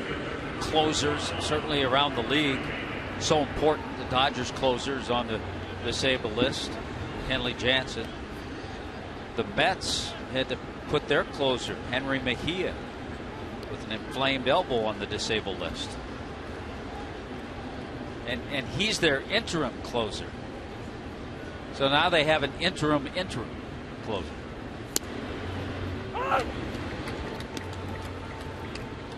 As an interim closer, do you get the full closer treatment, as in walk-up song? Yeah, you still get the song. Dramatic entrance. Well, the first game of the season for the Dodgers, closing out the game and getting the save, was Chris Hatcher. Now, Hatcher did not fare well last night. Gave up 4 runs in the 9th inning. But with Kenley Jansen out, Don Mattingly kind of experimenting in that role.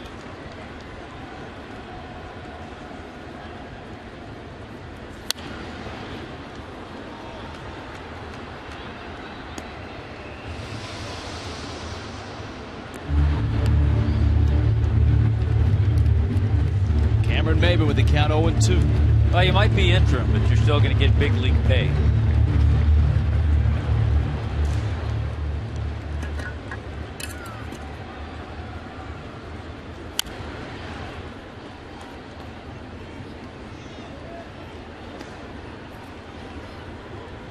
So Martin and Avilan are both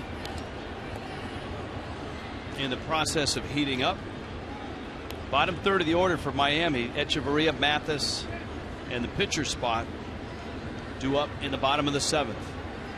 Ramos trying to clean up the 7th after the 2-run homer by Pierzynski chased Kohler.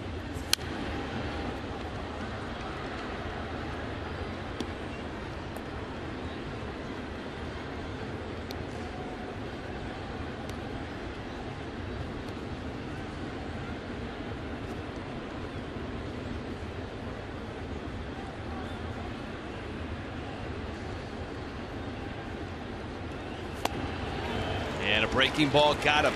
So Maben goes down, but Pierzynski goes out. A 2-run shot and a 2-0 Atlanta lead.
7 o'clock start. Actor Iron E. Singleton will be here. T-Dog from The Walking Dead. Many of these fans, possible zombie. Very scary group here. Will be here. You'll get a nice zombie T-shirt, $25, and you'll. These guys are scary. The Legends level seat. Very impressive. Friday night. So, who knew? So many zombies came to Marlins game. Well, that's Friday night, and that is Zombie Night, not to be confused with Zombie Night, which is, I think, later in the year. I think Boog will be attending that one. Echeverria takes down low. Well, Miami finds itself behind again, 2-0. Atlanta on top. A.J. Pierzynski with a 2-run homer. Jeff Mathis, and then the pitcher spot to follow. Second inning. Or Brandon Kenneth.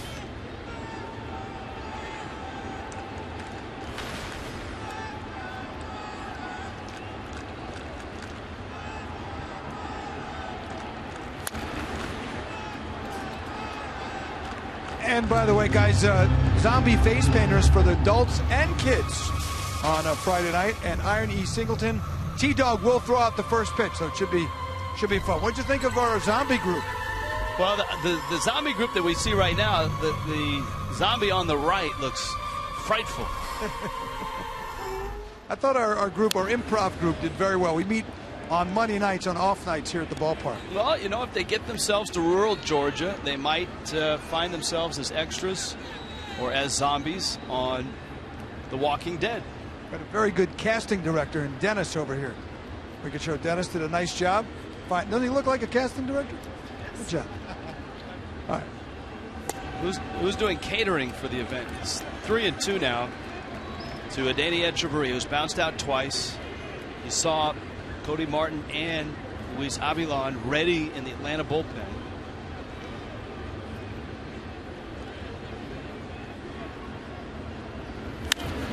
Echeverria, fly ball to right.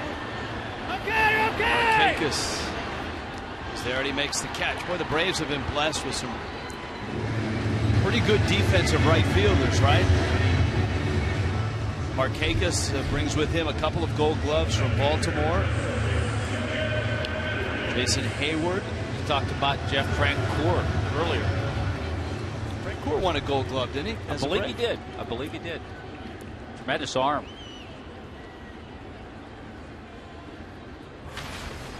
Here's Mathis now. Mathis has struck out and walked. You would think, too, maybe not, Brian Morse gets ready. But Ichiro steps into the on-deck circle. You would think if he goes in, Freddie Gonzalez may go to his left-hander, Avilan. On the other hand, if there's nobody on base and he likes the way Kenneth is throwing, he may stay with him.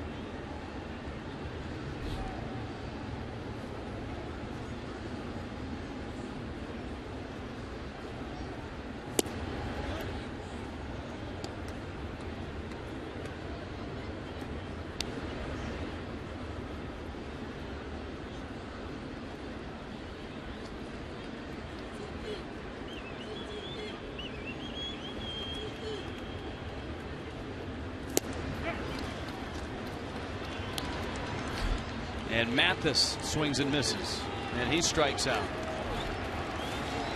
Friday night starters presented by Chevron. Matt Andrees and Dan Herron. Herron makes his Miami debut. That's a 6:30 pregame, 7 o'clock start on Friday night at Marlins Park. And the Marlins need to score some runs to avoid opening that series at 0-3. Ichiro is announced, and as Tommy Hutton speculated, we do that with caution. He was right on the nose. Our Kendall Toyota called to the bullpen. Here comes a lefty.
Miami, and the Marlins' struggles on this homestand, this opening series, continue.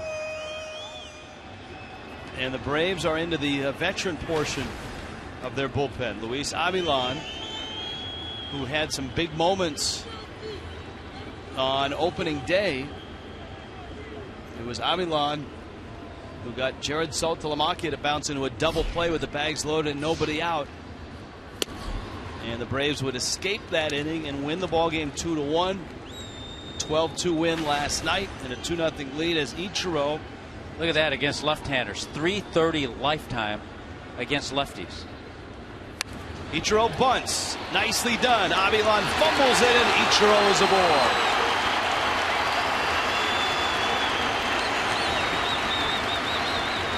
And so his first hit as a Marlin is a 2-out bunt single.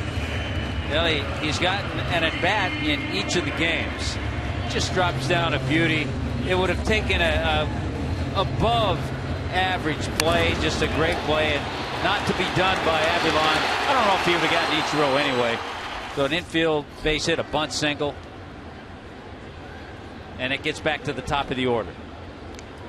D. Gordon now has bounced out twice, has an infield hit himself.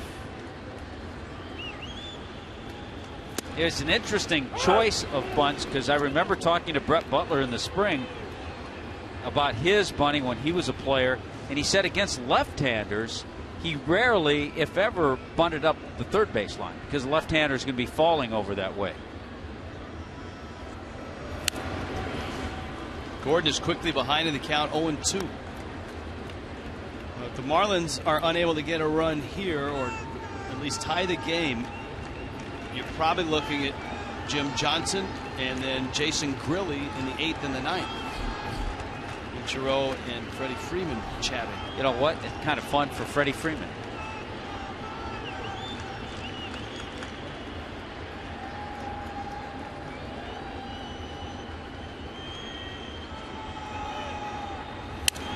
Gordon gets sawed off and Avilan spears it, flips to first, and just like that the Marlins' 7th is done. To the 8th, it's 2-0 Atlanta.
Searching for answers right now as to why the Marlins are having trouble scoring runs. Brian Morris is out of Miami's bullpen.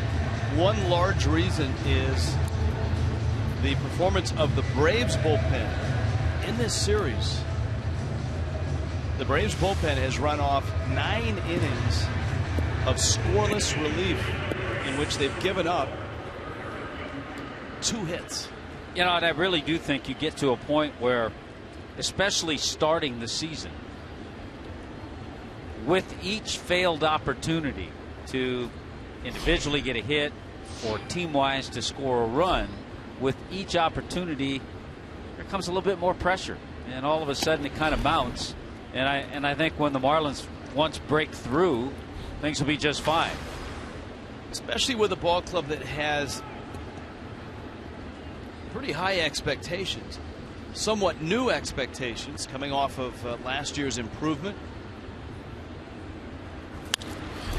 Center field.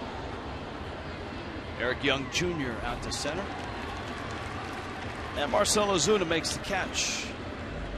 So there's one out. The expectations for the Marlins raised with the 15-win improvement last year, and then the trades and acquisitions that reinforce this team around the signing of Giancarlo Stanton and the Yelich signing, the great young outfield of Stanton, Ozuna, and Yelich. But the Marlins, with just 2 runs last night, just 1 run in the opener on Monday, and no runs tonight. Jace Peterson up. Peterson's 0 for 3.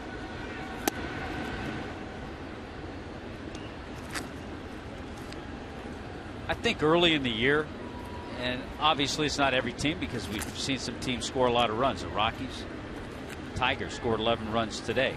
But we've also seen a lot of shutouts early in the year. And I think sometimes pitchers coming into the beginning of the season are a little ahead of hitters getting their timing and rhythm. An A.J. Pierzynski 2-run homer, the only scoring in this ballgame.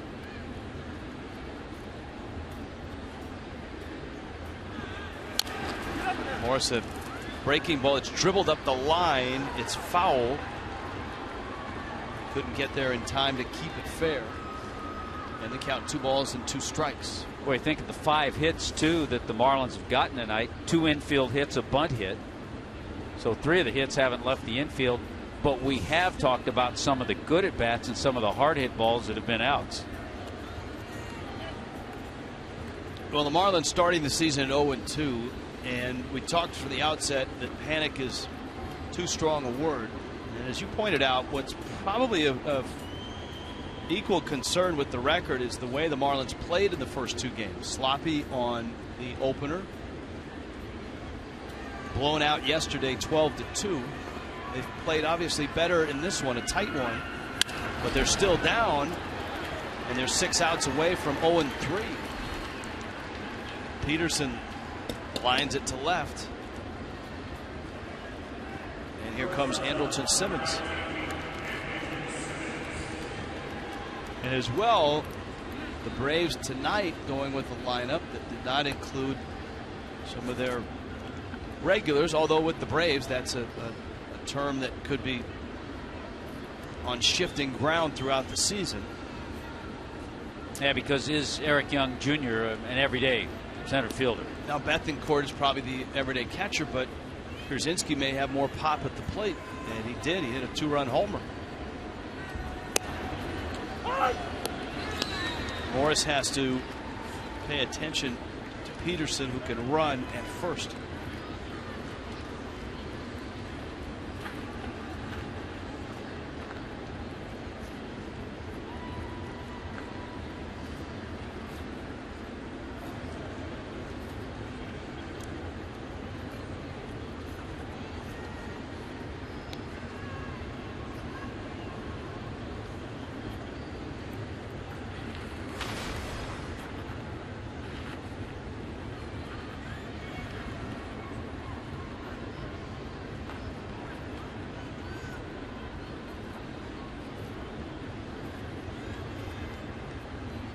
Peterson leaning, not running, and Morris really hastened his delivery to the plate. Misses up. It's 1-1.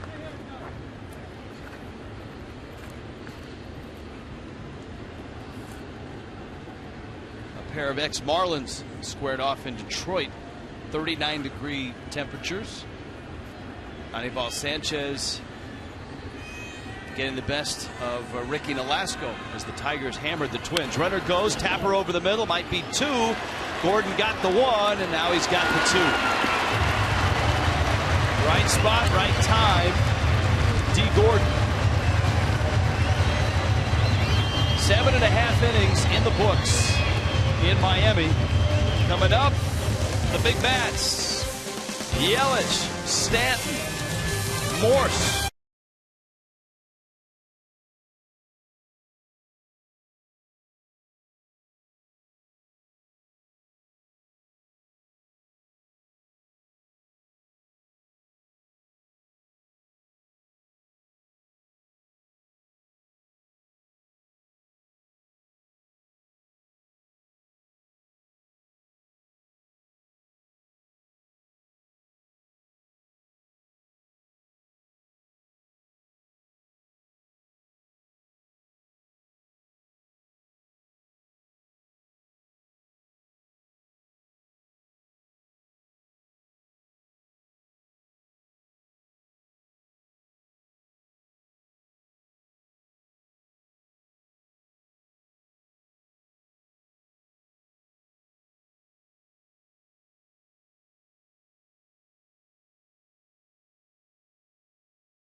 All of your mobile devices is the At Bat app. MLB.com At Bat app. You can follow the Marlins and all of the teams in Major League Baseball with the MLB.com At Bat app. Jim Johnson in the 8th. Christian Yelich. Fastball strike. Johnson, who had such a nice run in Baltimore, not so nice in Oakland. Braves hopeful that he recaptures the success that he had.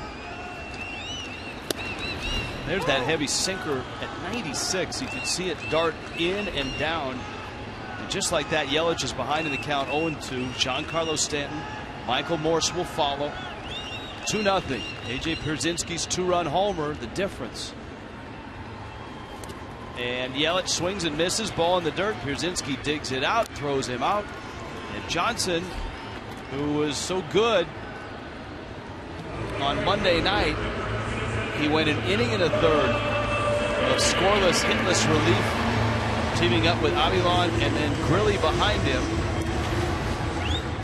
to finish the last 3 innings in a 2-1 win. And here is Stanton. Well, he had those tremendous back-to-back seasons with the Orioles in 2012, 2013, 51 and 50 saves. So 101 saves in those 2 years. And he's come on and thrown nothing but strikes.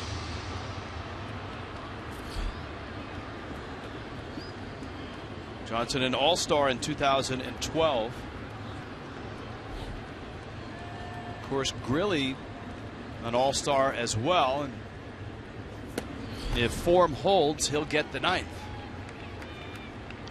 As much funk as that ball had on it, you saw it dive. Pierzynski, a Major League veteran, missed it. That's 96 miles an hour. Yeah, that's his forte. Just a heavy, hard sinker.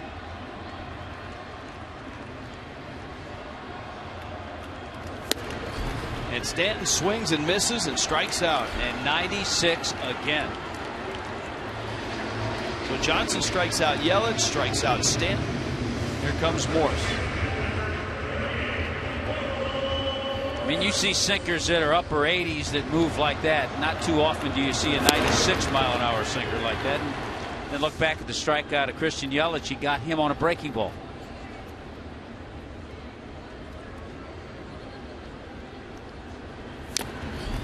Morse goes after a 96-mile-an-hour fastball and fouls it off. It's 0-1. Michael Morse 1 for 3.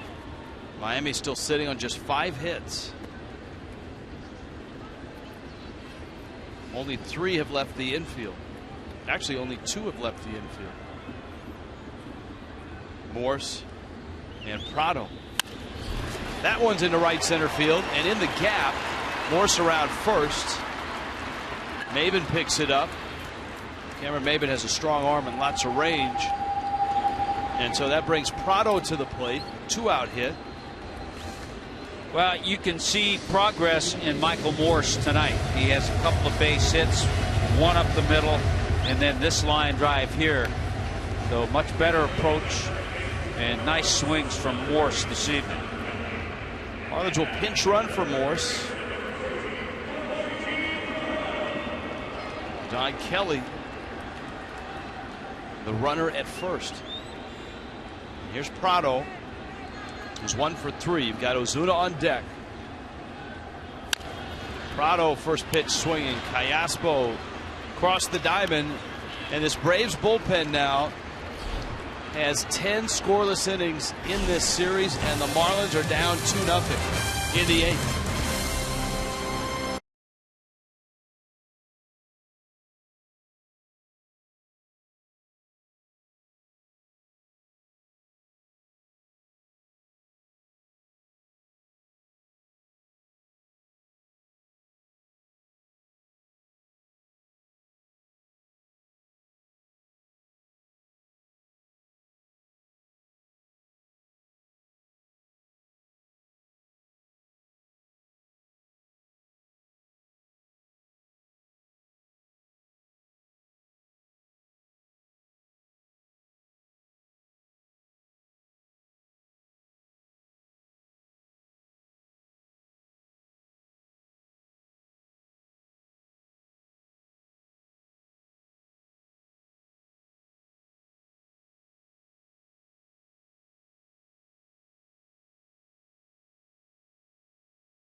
South Florida Honda dealers. And that's the big Clevelander. Clevelander Sr. Clevelander Jr. has been a relatively quiet place. We've been out there a few times. And for the Marlins and their fans, it's been a quiet opening series. Mike Dunn out of Miami's bullpen. Atlanta leads at 2-0. Marlins trying to prevent a sweep in their opening series against the Braves.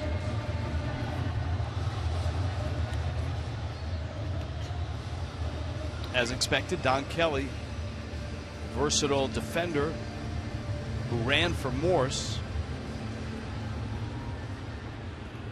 stays in at first. Well, it was a nice debut for Mike Dunn, who came in to pitch an inning in the opening ball game and struck out 3.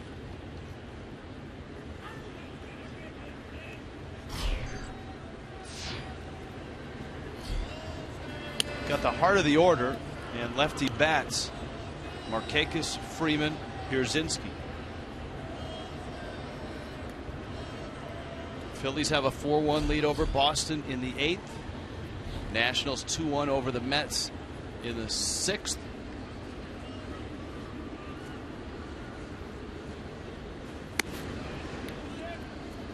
The Rays are holding a 1-0 lead in the top of the 8th. against Baltimore, and that's over in St. Pete.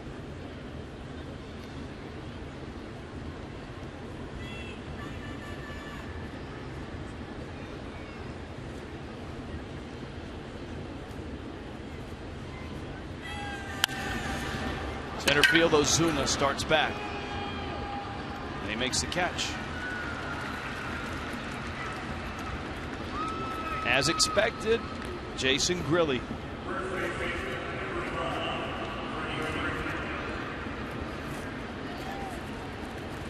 We saw him come on the other night and throw nothing but fastballs.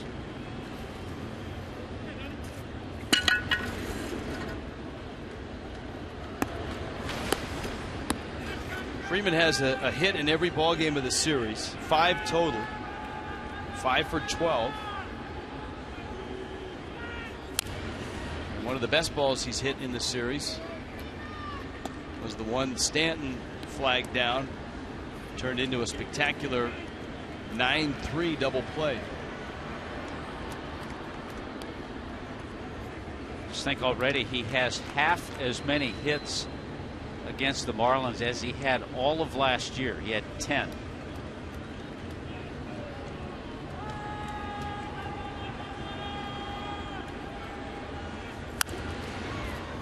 It was Freeman's base hit against Kohler.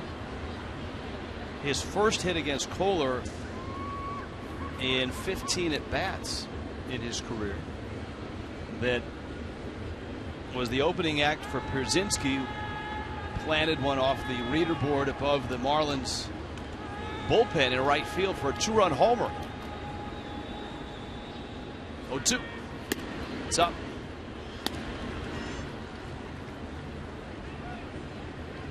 Blue Jays 6 outs away from opening at 2-0 and handing the Yankees their second loss. They're 3-1 up in the bottom of the 8th.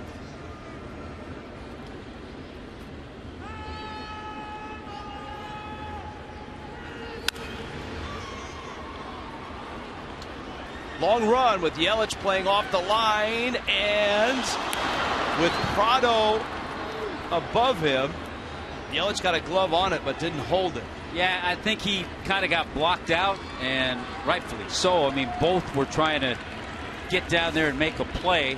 Prado's there now. Yelich is calling, has a shot, goes into the slide, in and out. Wow, that's good effort though by Christian Yelich.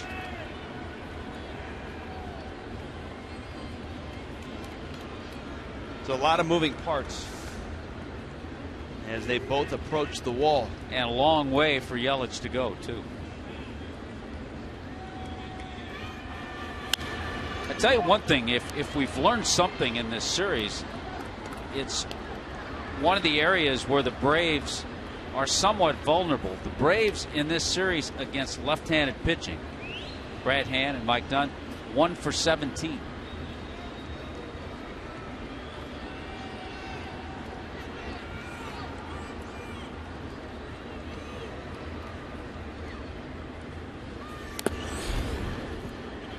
It hit something. Maybe it was a foul tip. Maybe the bottom of the bat. Yep. Oh, it did hit the bat. Got on the barrel. Yep. The bottom half of the barrel.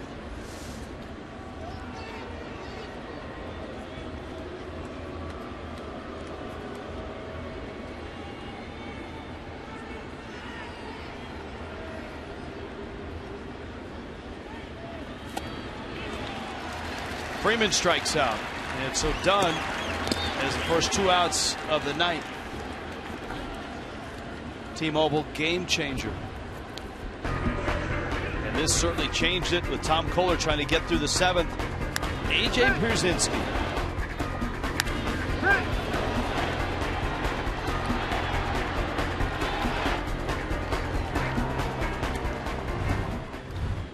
Got the barrel through.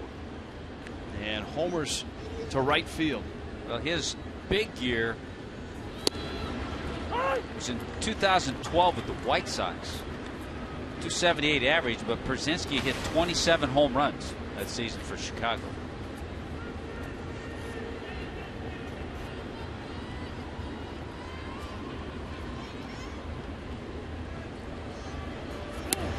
Ooh. Hit the back of the helmet. It was a breaking ball. At least it was something off speed. It looked like it.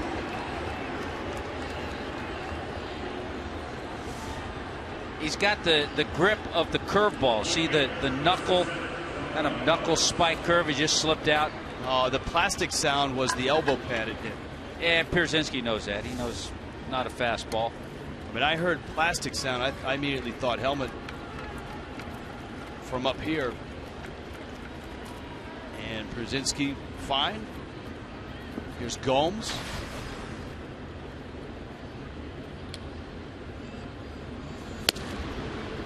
Is Gomes one of those hitters that gives you that intense look when he's like a Matt Holliday. They grind it out up there. They give you that stare.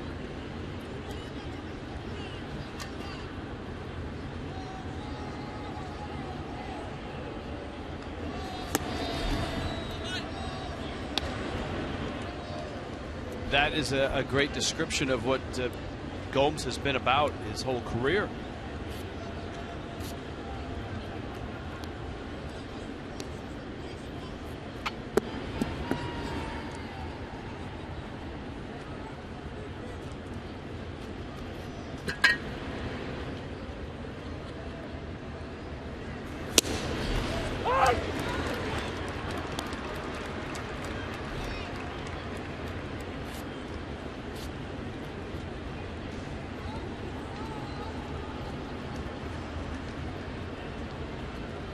'18th round pick, Johnny Gomes, out of Petaluma, California, Santa Rosa Junior College.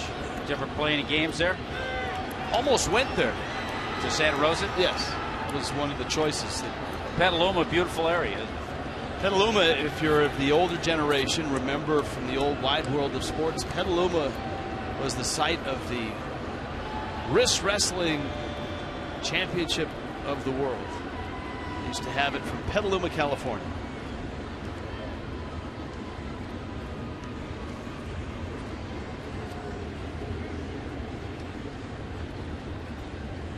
There's the 2-2. And Gomes gets into that, drives it. Ozuna picked it, sliding in the gap. Marcell Ozuna. A sliding catch. Ooh, that's close.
To another run for the Braves. And so Ozuna's catch, New York's decision, and we'll step aside. Bottom of the ninth, Miami's down a couple.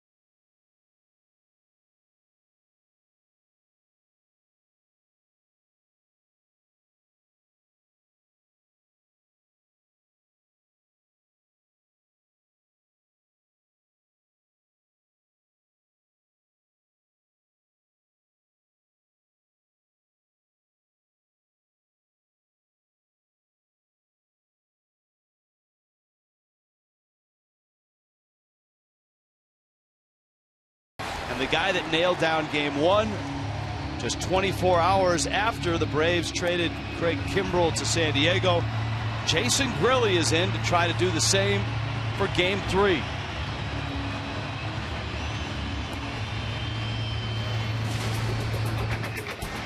Here's a look at Jason Grilli pitching that ninth inning upstairs with a fastball. Good breaking ball for another strikeout. Martin Prado hit the ball pretty well, but a 1-2-3 inning for Grilli to pick up the save. Grilli is in. The Marlins have Marcell Ozuna, Adeiny Echeverria, and then Jeff Mathis spot.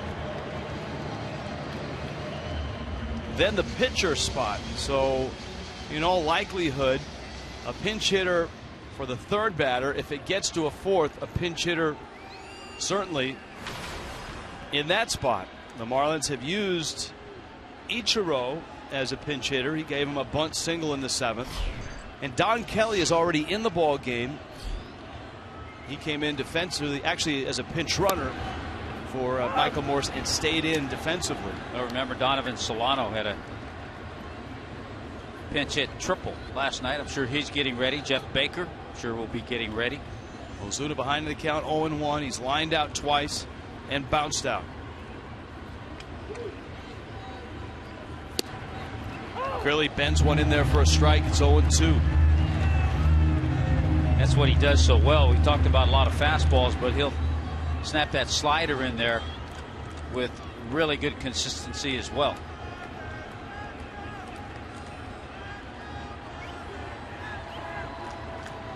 Oh, 2.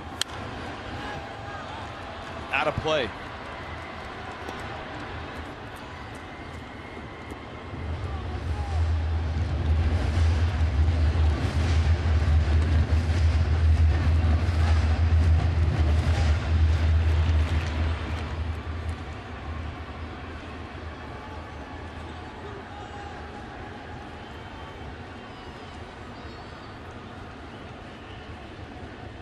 The 0-2. That one out of play. Grilli really has had a remarkable run in the big leagues. Started as a Marlin.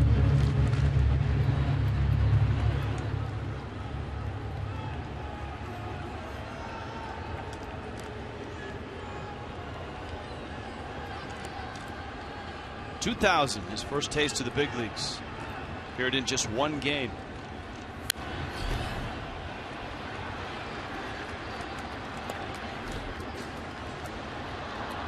Got to the big leagues back in 2004 after appearing in 2000 and 2001 with the Marlins in just a combined 7 games. White Sox in 04, Tigers from 05 through 2008. Rockies, Pirates, and Ozuna goes down. Grilli strikes him out. The Braves bullpen has been absolutely lights out in this series. Boy, and there was that nasty slider. Marlins Live postgame presented by Checkers. After the ball game, Jeff Conine manning the spaceship out there. What socks does Niner got going today? Very nice. It's our first sock check of the season. The purple little stripes. Here's Echeverria. Jason Grilli, a bit of a baseball family. His father, Steve Grilli, pitched 70 games. A little bit with the Tigers, a little bit with the Blue Jays back in the late 70s.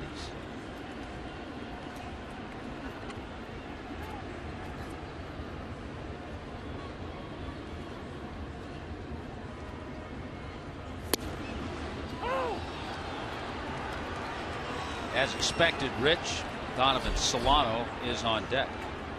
Grilli not messing around. He's out in front of Echeverria, 0-2.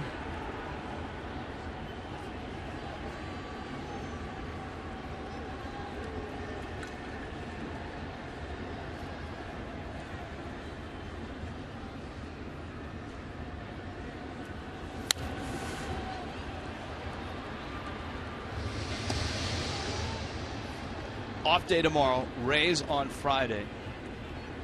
For the Braves, off day tomorrow. At home, Mets on Friday.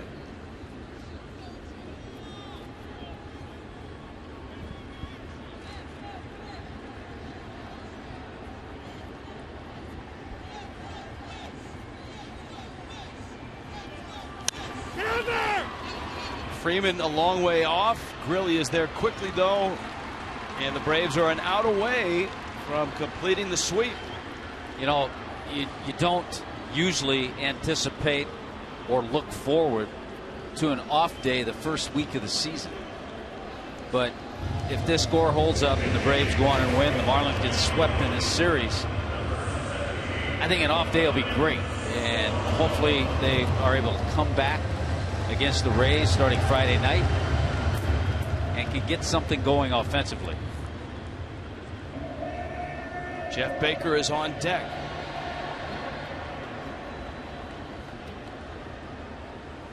Solano's triple was to right center last night.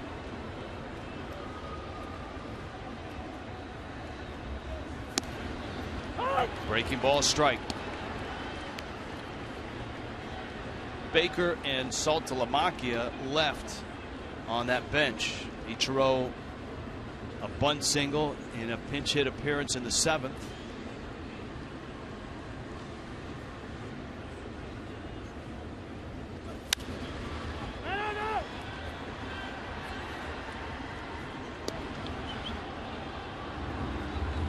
A 2-1 Braves win on Monday, 12-2 last night. And the Marlins a strike away from being shut out here.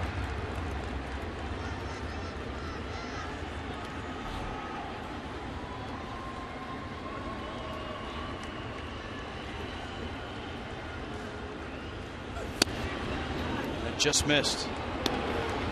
A revamped Atlanta bullpen has been spectacular.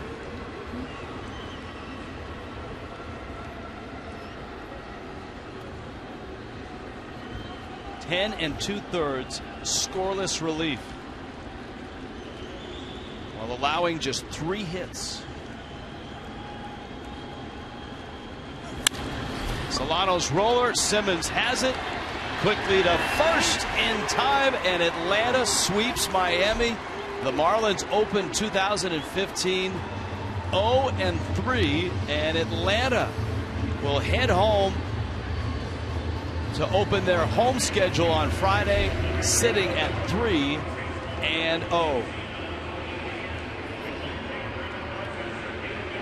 It's Brandon Kinniff who will get his first Major League win in just his 2nd Major League appearance. Boy, a tough 3 games for the Marlins. High expectations.